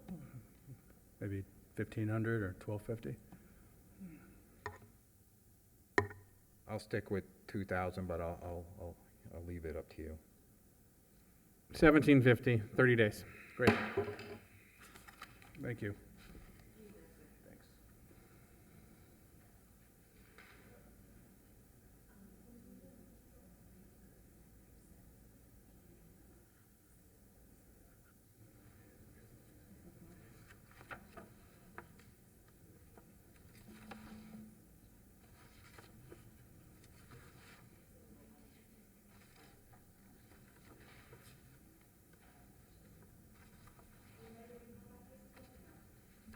No.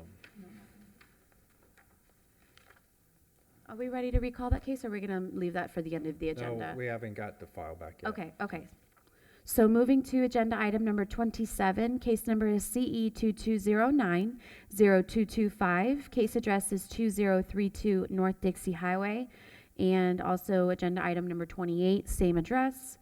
Case number is CE 2204-0231. Again, the case address is 2032 North Dixie Highway. Okay, for CE 2209-0225, the property was cited for unpermitted work proceeding after a stop work order was issued. So it's actually, this case came after CE 2204-0231, which was cited for work without required permits. So the building inspector on the case ending in 231 cited, red tagged a stop work order and went it to a hearing, work without permits. started the fines. They never stopped working, and the building inspector went back and cited the property. So, okay, so for case number CE 22090225, the property, that was the one cited for unpermitted work proceeding after the stop work order. The date ordered was 2/15/23 to comply by 2/25/23. Fine started on 2/26/23. Daily fine of $250. Fine ran for 218 days. Current fine was $54,500. And then for the other case, CE 22040231, that was the original work without required permits. Was ordered on 6/15/22 to comply by 8/14/22. Fine started on 8/15/22. Daily fine of $250. Ran for 415 days. Got the same comply date, both cases, because, as soon as they got the permits, it complied both cases. But that one is $103,250. That's a lot of money.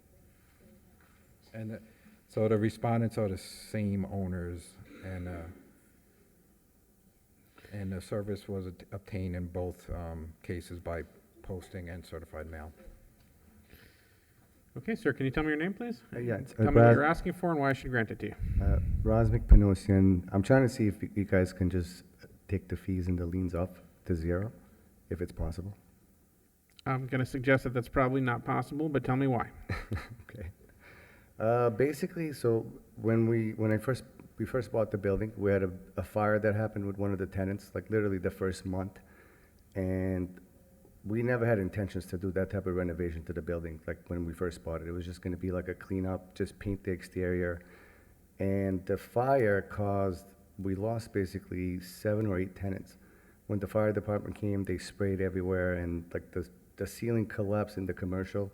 So we lost the tenants there, and then we lost 5 or 6 other tenants, and put us in a bad spot. And on top of it, when we first bought the property, somehow they missed the insurance. Like the property was no insurance on it. The attorneys missed it, the bank missed it, even though I thought we had insurance on the property.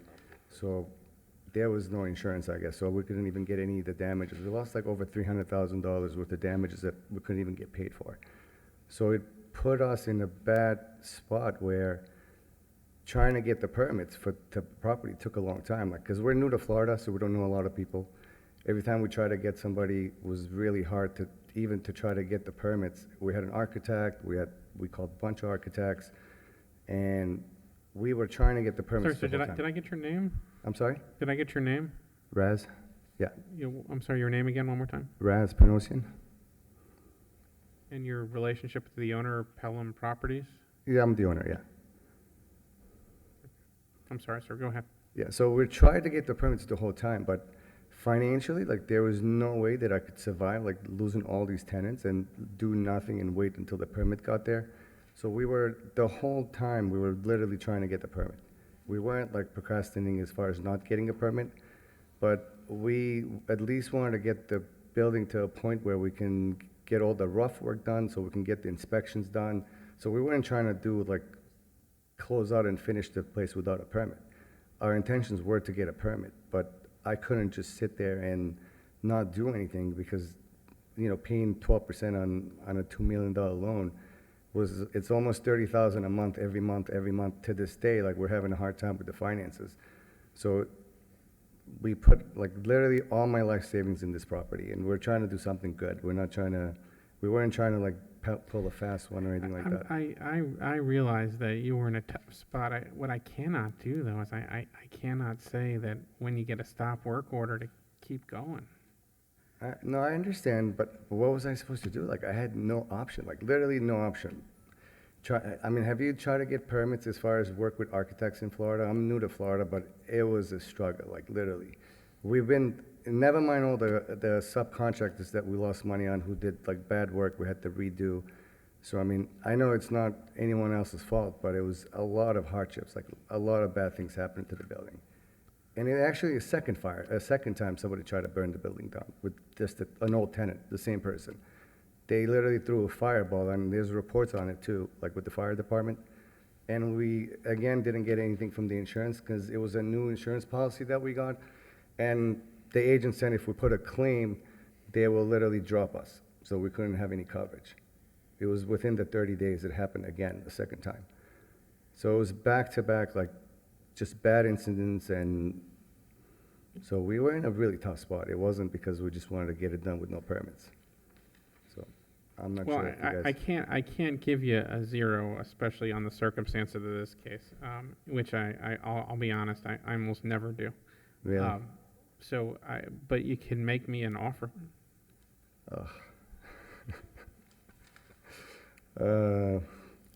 I mean, I'm not sure. I mean, I don't know what type of offer. I mean, $5,000? I don't know what to offer. Like, we're really in a bad spot financially. Like, even to finish the project now, where the bank that we're working with, because of the lien, they are holding $150,000 that they won't release for the construction, and we really need the money to finish the construction. So we're kind of stuck. And I've borrowed all the money I can from family and friends. Like, I can't borrow any more money. What's the city's position on this? City's willing to reduce the liens by 75%, or a little, I could do a little bit more than 75%. I could do on the one ending 231, could go to 30,000, and the one ending in 225 will go to 20,000. Could you guys do any better than that, really? Hold on a second. No, this is, so let's go, so 30, the other one is gonna be, okay, we got some different numbers here. Let's go with, I could go 25,000. That's less than or more than 75% reduction on the one ending in 231. That would be 25,000. And then on the other one, it's 54. I could go, say, let's go 12,000. Once again, a little bit more than 75% reduction. That would be 37,000. So the city's offer is 12 on the first one, and how much on the second one? 25.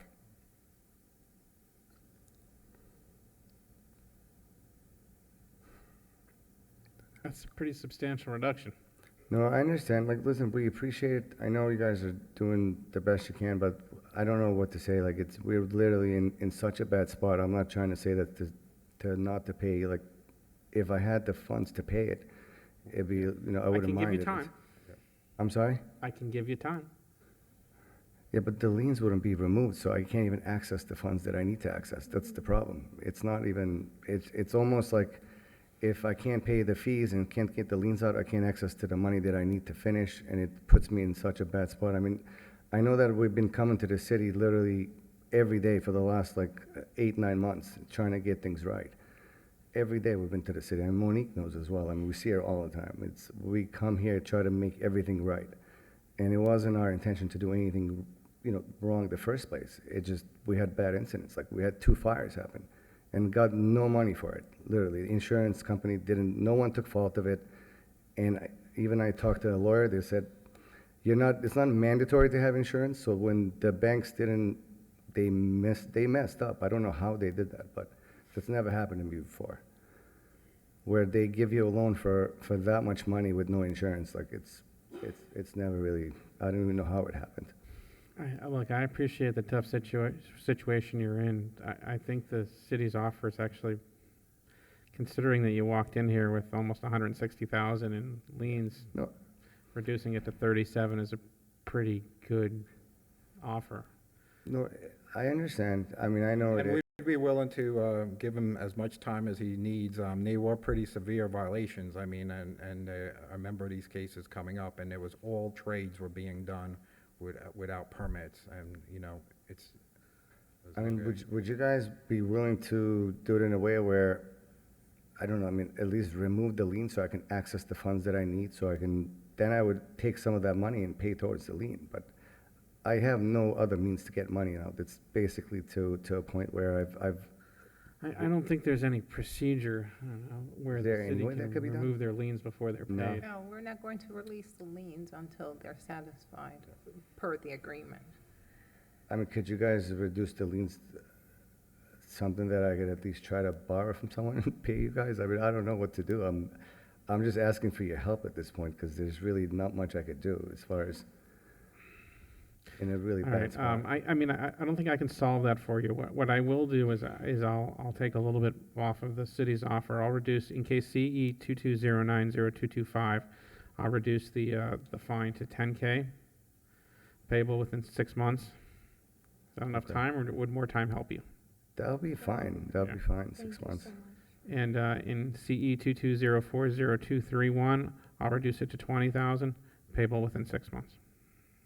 So 30,000. I don't know how else to help you, but I hope you are able to resolve it. No, thank you. I appreciate it. Thank you. We could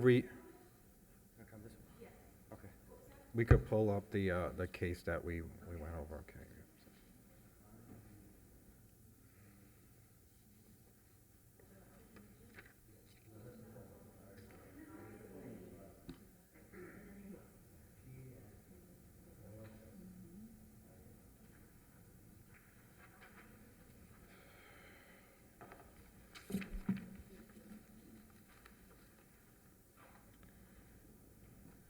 Okay, recalling agenda item number 25, case number CE 08070667, case address is 3036 Stanford Road.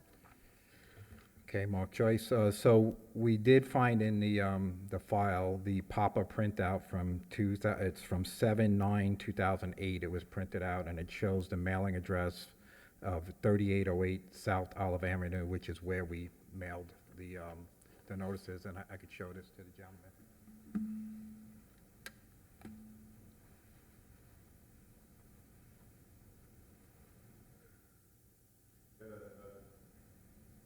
We don't own it.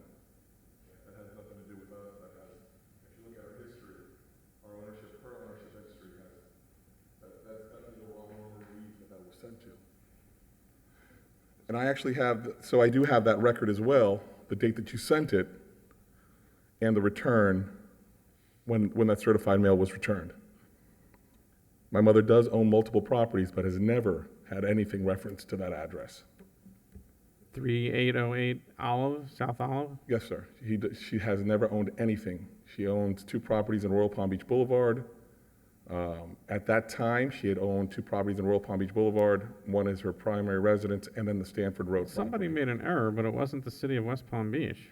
Yeah, and you know, you don't have to own a property to get mail there. You just you could just have an office there or whatever. Who It knows? appears that the city sent their notice where they were supposed to. I'm sorry, Magistrate?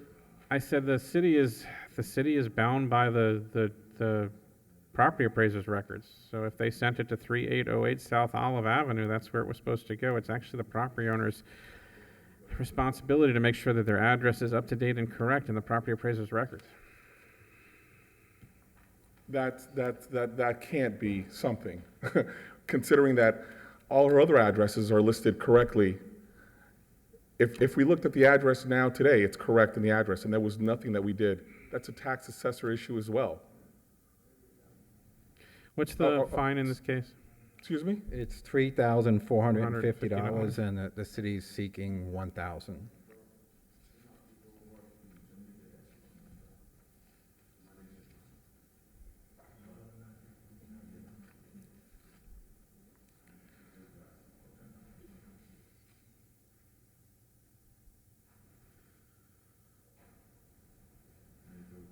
My mother's been a resident since 1978 of Palm Beach County, has never once missed a tax issue, never had one issue, and this issue would have been taken care of if we were correctly informed of that issue.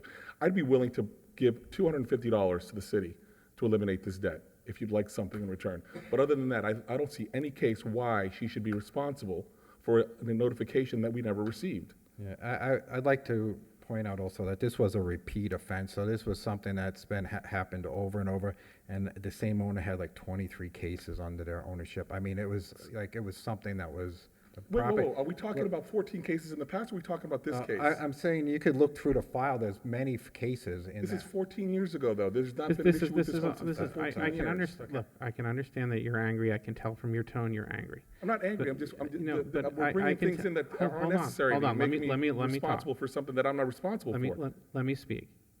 This is a repeat violation. It's not the first time that it's happened on the property, which means that property owners should have been aware of the concerns related to their property and maintenance. What you're suggesting is the fault here is the city of West Palm Beach. But it is. The notification was sent to the wrong address. It is the responsibility of the West Palm. I don't know how we can say that Palm Beach. I can say it pretty easily. I'm not an employee of the city of West Palm Beach, but I can say that their obligation is to send it to the address listed in the property appraiser's records, And which they is what did, they appear and to that do. wasn't her. She doesn't own that address. It is her responsibility to make sure that her address is up to date there. It's her responsibility. It's interesting, though. It's the county's responsibility to get, when they want their taxes, they ensure that they're sending the bill to the correct address, though, correct? I mean, they I'm don't not have gonna an make issue this with that, though, right? The city has offered 1,000 and you've offered what, 250? I'll reduce it to 750 payable within 60 days. Ridiculous. If you want, I can just return it to the regular amount, if you think it's that ridiculous. I think it's completely unjust and unfair when she didn't receive the notification and had the wrong address on there.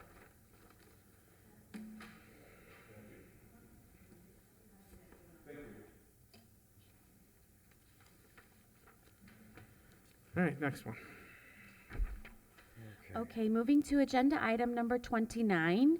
The case number is CE 21100088. Case address is 4004 Greenwood Avenue.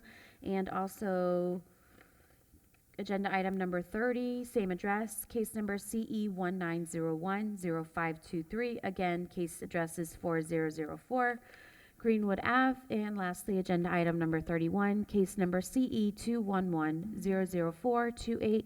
Case address is 4004 Greenwood Avenue. And for the record, the fine for agenda item number 29 is actually $123,300.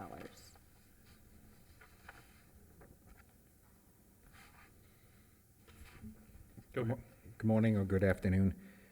Okay, so for case number CE 21100088, the property was cited for a prohibited vehicle, unpaved parking, driveway repair, landscaping, livestock, advertising, a home occupation, boarding certificate, sod, swale, exterior wall repairs, unpermitted use, and that was also a repeat. It's the same owner, 18 cases under ownership. The service was achieved by posting. So the total on that is $123,300. The way that broke down, it went to a hearing on 11/17/21. They split the order like 4 or 5 different ways. So without going through all that, I'll just say that the fines accrued on the property to $123,300. They had all different compliance dates and stuff like that. But so that's that first one. You want to hear them all at the same time? This is 29? This is number 29. Because I have 203,400. Yeah, Kristen mentioned while you were still writing that the actual amount is 123,300. Are all of the subsequent cases, The rest are good. are they the same, they're the same property? Yes. Why don't we just hear them all at once then? Okay.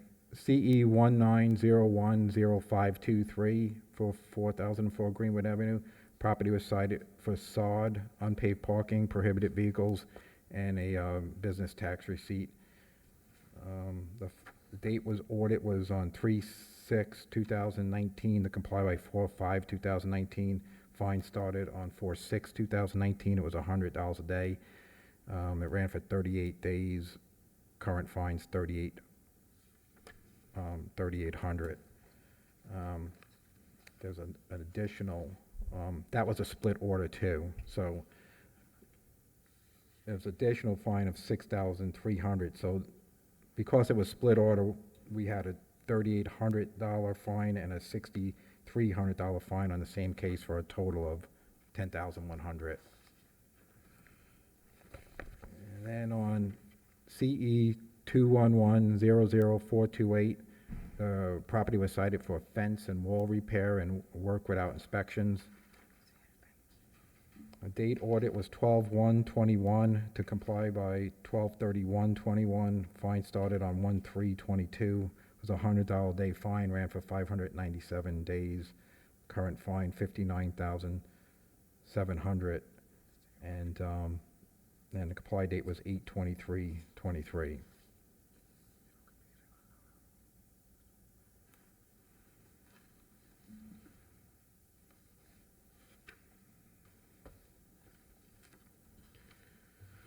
Okay, can you tell me your names, please? Hi, good afternoon, everybody.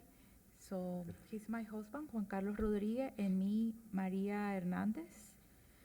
So we come in because we have some liens in the property. Monique, that she can help me with Hold that. on one second. What is your relationship to S&A Realty Properties? Owners. You're the owners of S&A Realty Properties. Okay. So tell me what you're asking me for and why I should grant it to you. Okay, so we received the letters for the city that we contract a runner that he can help with that. It's supposed that everything is fine with all the violation that we receive it, and we take actions when the time that the city can provide it. And this person that he said that everything is fine, that we don't have any lien and nothing on the property. So with the time, we see that it's not true. So this person is no answer the call, and we don't have any communication with that because he stole with our money. So we take action with the city with some amount, and so we come in there that the reduction for the liens. So somebody misled you as to what was going on with the city? Is that? Sorry? I'm just trying to understand. Somebody told you that you were okay with the city and you weren't? Is that what you're trying to tell me? The runner that he said that everything is fine, that is closed, that we don't have any lien in the city.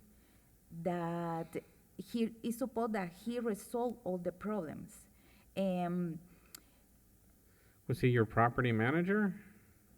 He's a runner, really. He's a runner person that can process the permits with the city and everything. So we contract this person, and he stole our money because he don't resolve it. We check with the time that when we received the letter that we have a some lien in the property. So we take action, and we come into the city to try to resolve all the problems. So open permits, and we close the permits and everything, so. Well, I know you're in compliance or you wouldn't be here. I guess the question is, what are you asking me to do?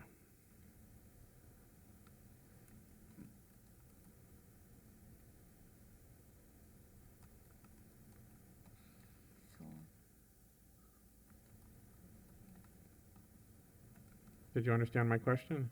What is your question? What are you asking me to do? That I need to know that what's going on, what is the result to the problem. You have to speak up. I'm sorry, I don't hear you. That we need to know what we can resolve the problem for the reduction the lien. I don't know. I'm kind of confused about what she's asking me for. Do you understand? He wants to know how much you're asking. Yes. How much?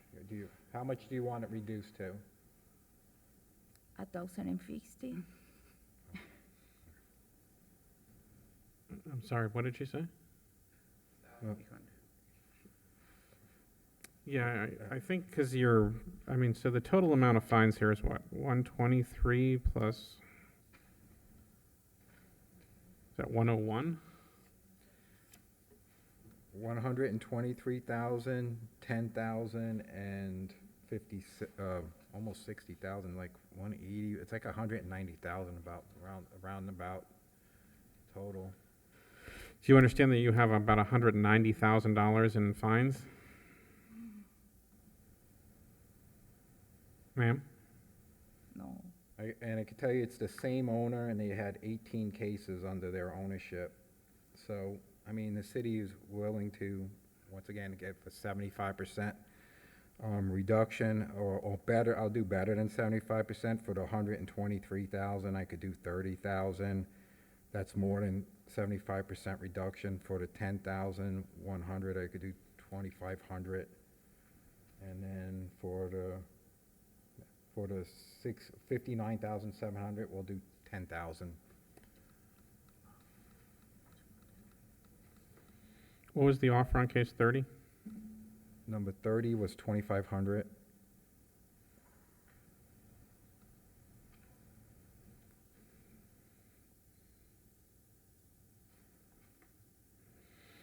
Ma'am, did you understand what the city was offering to do? What is the offer? So on case number 29, the current fine is $123,300. The city is offering to reduce it to $30,000.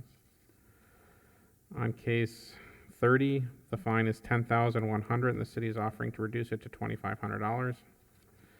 On case 31, the fine is $59,700, and the city is willing to reduce it to, what'd you say, 10? 10,000.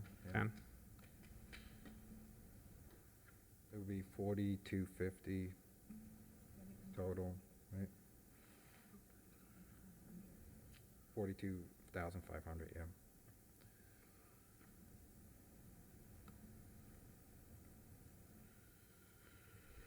So tell me what you think of the city's offer. How much? So so a total of 42,500, 30,000 on your first case, 2,500 on your second case, and 10,000 on your third case.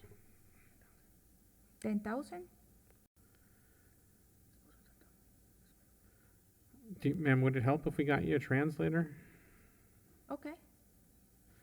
Can we get someone that speaks Spanish? Okay. Want to find somebody?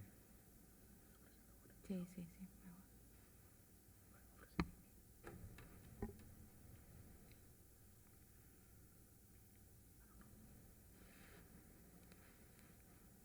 Do you live at this house, ma'am, or is it a rental? Rental. Rental, okay. All right.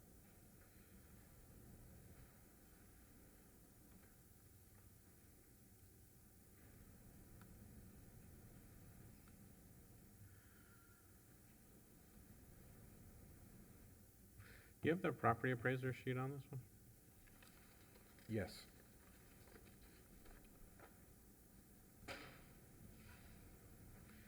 Thank you, sir.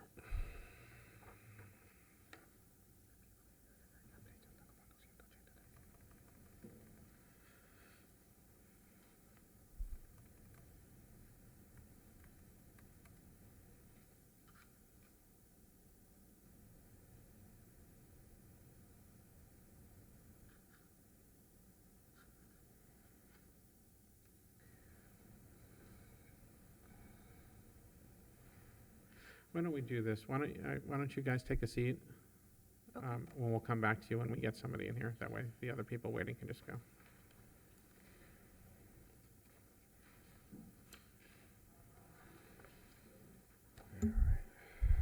Well, I think we have a translator walking in right now. Oh, he's here? All right, come on back.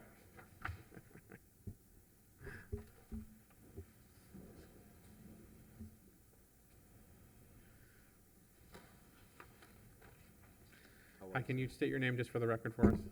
Officer Lionel Santana, ID number 1772. All right, Officer Santana, well, we're trying to communicate to our two folks here is that the city has 3 cases against them with a total fine of... It was over $190,000. Tienen 3 casos, okay, que son más de 100, no, pero son 109 mil dólares. So the city is offered to reduce the fines in the 3 cases to the following. For the first case, they'll lower it from $123,300 to $30,000. Okay, primero lo van a bajar a 30 mil dólares. Es el primer caso. In the second case, they'll lower it from 10,100 to 2,500. 2100, 2,500. 2500. So 25, 00, no, 2500. And in the third case, they'll lower it from 59,700 to 10,000. Ok, 10,000. El tercero, el caso tercero. So I need them to tell me what their response to the city's offer is, and if they need or want something else, they need to tell me what that is. Okay, and just to clarify, so the first case is gonna be lowered to 30,000? Yes, Second one, 2,500? yes, and the third one, 10. 10,000? Yes. Ok. ¿Qué más quieren hacer? Eso es lo que lo están bajando de lo que tenían anteriormente. Y lo podemos bajar mucho más. ¿Mm? Lo podemos bajar mucho más de este que nos están ofreciendo. Nosotros ofrecemos 10,000. O sea, 10,000. Es lo que podemos pagar. Es lo único que pueden pagar. Sí. They're asking if they can actually offer $10,000. That's all that they can pay. If for some reason it can go down lower than that. What's the city's view? Well, I think, it was the same owner that had the violations, plus there have been 18 cases under their ownership. So, I mean, this is a property that we've had to cite multiple times over the course of the years, but, so, one of the cases from 2019 with the fines, and two of them from 21. I think the city's offer is fair. Están diciendo que hay muchos permisos, muchos que han hecho en todos los años, que esto no es algo que es nuevo, que ha pasado mucho ya. Así que dicen que esto es lo que la ciudad está tratando de ayudarlo a ustedes.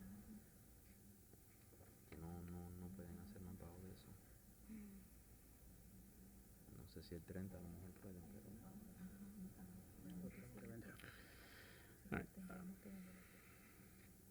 Well, what I can do, look, this is what I'm willing to do.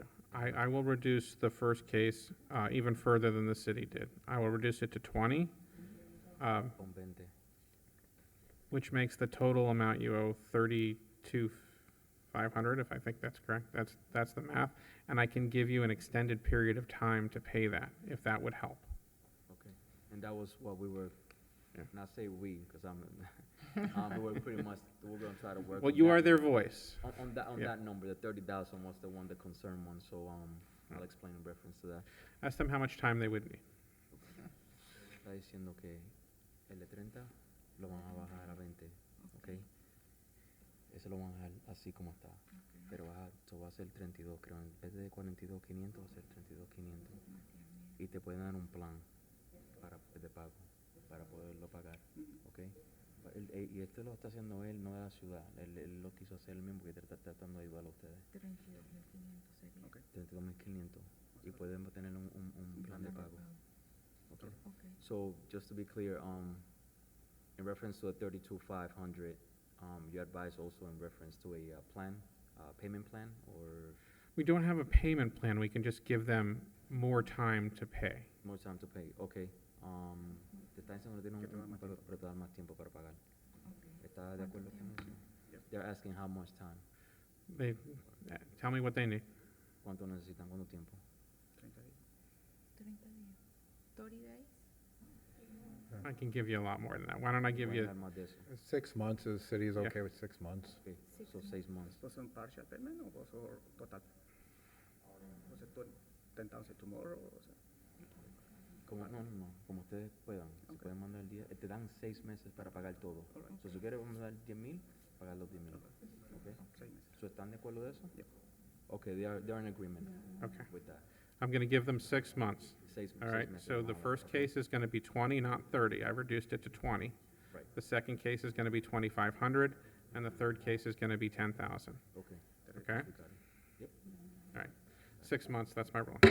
Thank you, and officer, I appreciate it. Thank you. Thank you. Appreciate Ay, that. muchísimas gracias. Tell them that they're 3 separate cases, so if they want to pay this first, we can release this late. And then if they want to pay this, we can release this. They're 3 separate cases. Okay, thank you. That's theirs, okay.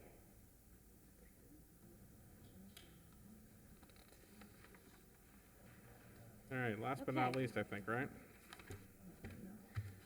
Agenda item number 32, case number CE 16090575, case address is 319 South Chillingworth Drive. Right. And just an FYI, there's two more properties that she's Oh, added that's onto the right. back, so- Yes, I told him. Okay, all right. I forgot though, so. Okay. Okay, for case number 32, CE 16090575 at 319 Chillingsworth Drive. The property was cited for a rental license, COU. It was ordered on 11/2/16 to comply by 12/2/16. The fine started on 12/3/16. Fine was $100 a day, ran for 1,696 days for a total of 169,600. The comply date was 7/26/21, so it was almost 5 years. They did get the license, I guess, so. Is it the same owner? It is a previous owner. It was a previous owner. Yeah. Sir, can you tell me your name, please? My name is Cliff Graham. Do we have a Papa on this one? Papa? Yeah. Cliff Graham.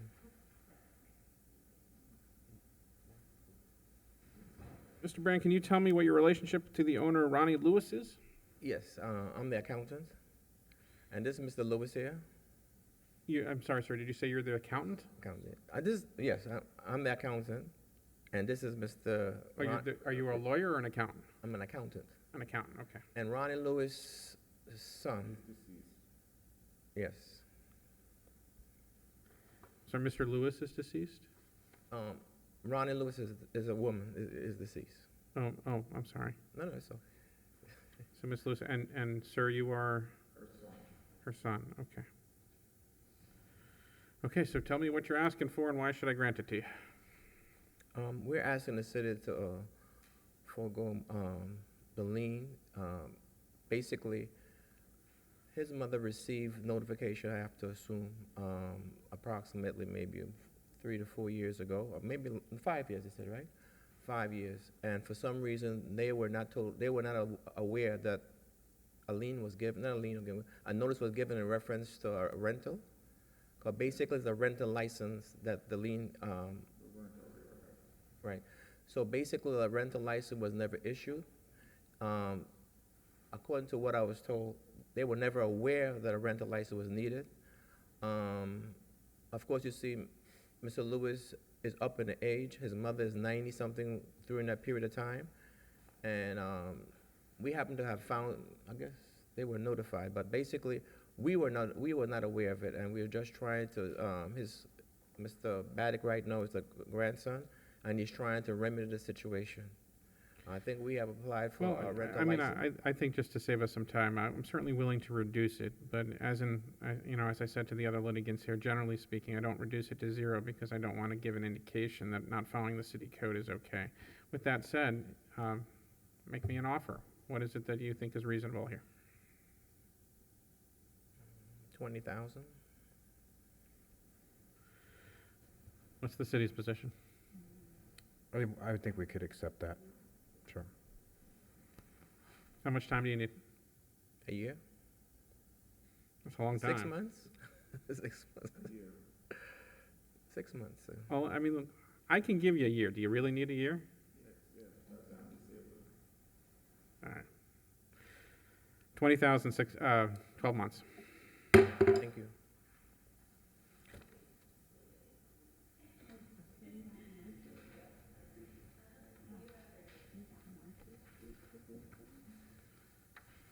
Okay, finally, we have these agenda item number 33. Case numbers are CE 21100002 and case number CE 15060103. Case address is 917 Market Street. There's another address with the same owner, but do you want to call them separately? Are they different cases? They're different addresses, just same owner. Call them both. Call them together? Yep. I could not hear you. Yes, yes, Okay. yes. And then agenda item number 34, case number is CE 15050824. Case address is 928 Market Street.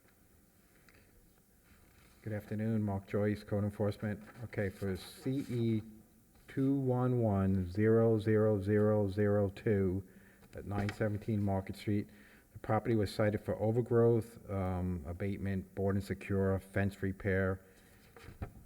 It was ordered on 11/17/21 to comply by 12/17/21. Fine started on 12/20/21. So a fine of $100 a day, ran for 140 days for a current fine of $14,000. This is a new owner that has applied for the lien reduction. For CE 15060103, the property was cited for work without the required permits. It was ordered on 7/1/2015 to comply by 8/31/2015. The fine started on 9/1/2015. It's a daily fine of $100. Number of days was 2,113 days. The current fine is $211,300. Comply date was 6/14/21, so about 6 years. Is this the same owner? It's a new owner. Yep. And then finally on case CE 15050824, this is at 928 Market Street. The property was cited for rental license and certificate of use and work without permits and an illegal conversion. They converted it into a triplex without permits. The date ordered was 7/15/2015 to comply by 9/14/2015. Fine started on 9/15/2015. It was a daily fine of $100 a day, ran for 1,015 days for a total current fine of $101,500. The comply date was 6/26/2018. This is also a new owner, of course. So these are not all the same property? No, the first two cases are 917 Market, and the third case was on 928 Market. And just run me the fine numbers again? Sure. On the case ending in 002, it's 14,000. In the case ending in 0103, it's 211,300. And in case ending in 0824, it's 101,500. So it's basically, it's over 300,000 in total. All right, ma'am, can you tell me your name, please? My name's Colleen Gourlay. I am an asset manager for Rehoboth Properties LLC, who's the trustee of the land trust who owns both properties. So tell me what you're asking me for. We actually purchased this property from the prior owners who had already made a lien reduction application. So we were asking the same thing under their expired ones, which for 917 was a combined total of $10,565, and under 928 was $5,075. So they were granted a lien reduction and they didn't, No, there was some conjecture on what happened with the prior lien reduction. I would not hire the title company that handled that. They were actually the ones that sold us the property as well. They were our title company that sold us the property. That was chosen by the prior owners. And the way they handled our closing, I would assume that it was not you guys that what the issue was. It was probably with them. They were never heard or seen for their prior application. so the numbers that you gave me, those were the numbers they requested? They requested, yes, as a part of their application. They gave us the application and said, good luck, this is what we'll give you, essentially. So, yes, they're paraphrasing, they essentially said they were stonewalled from being able to get a lien reduction. You sound from like you a guys, so- sophisticated purchaser. Why would you purchase these properties with such substantial loans, like liens on them? It's actually part of our company's mission is to purchase homes to fix and flip to better the community. So when we had the opportunity to take on a huge amount of properties in this area to be able to fix and flip them and resell them, we jumped at the opportunity to be able to do that. All right, so your ask is for the first parcel is 10, what was it, 10,100? 10,565. Combined, correct, yes. I know the one was significantly larger than the other. And on the second property, you're asking for 5,075? Yes. What's the city's offer in this case? Well, I was looking to offer, since they're in new owners, was gonna offer over 80%. So for the case ending in 0002 was 14,000. I was gonna ask for 2,000.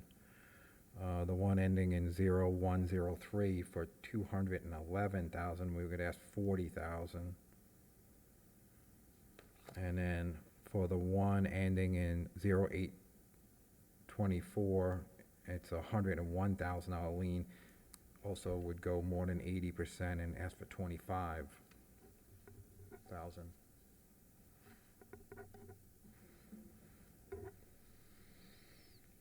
Well, I'd say we're pretty far apart.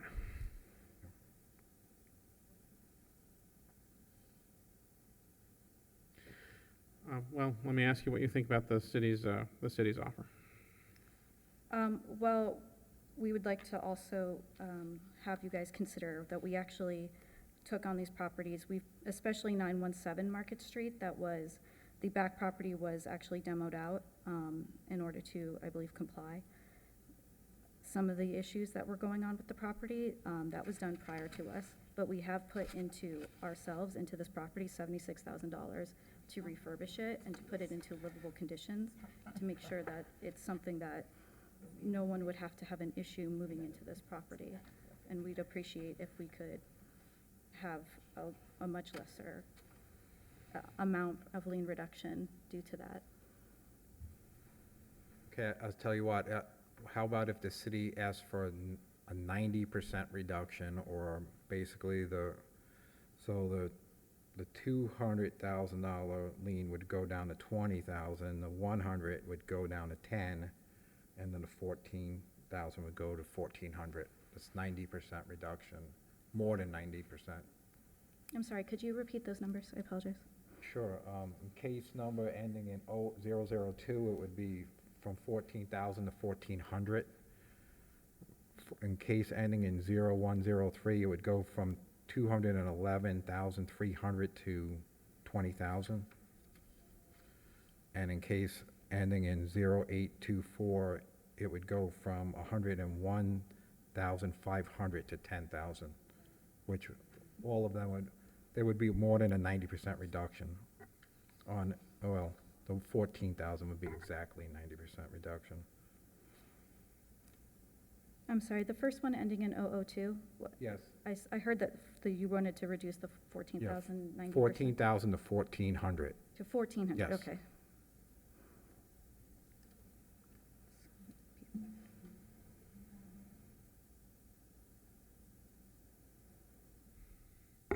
What was the violation in the second case, 0103? 103, it was work without the required permits. And how long was that? That went for like 2,113 days. I mean, it was very long. It was like 6 years before they got the permits. I'm sorry, ma'am, go ahead. Just so you know, the prior owners actually, in 2021, did not sell the properties, they sold their company, so it became a new owner. So I believe the reason why that even got taken care of is because Anworth Properties actually changed ownership at that time.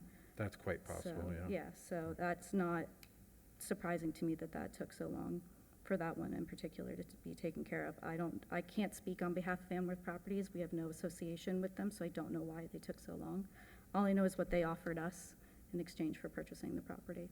So that's what we were hoping we would get as well. So what's your response to the city's offer of 1,400, 20, and 10? I appreciate the large amount of reduction, but is there any way we could do 95% reduction? on those liens?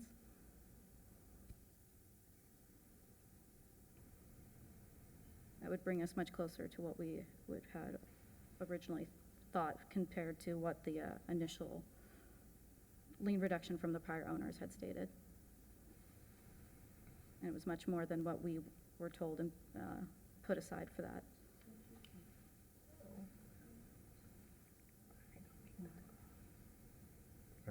I don't think, you know, we gave anybody else that large of a reduction. I mean, I think 90% would probably be the biggest reduction we may have given today.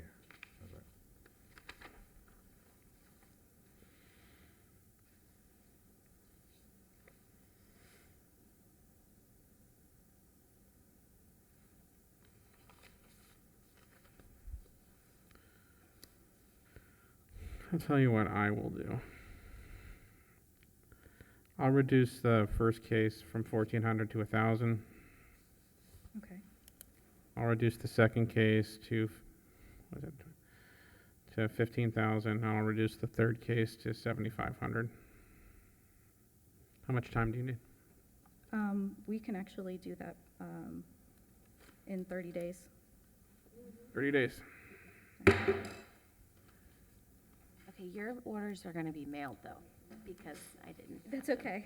I appreciate you helping me to get here. No problem. Thank you, everyone. I think that concludes today's Seeing agenda. no further business before us, there is no further business before us, right? No special, no. Adjourned.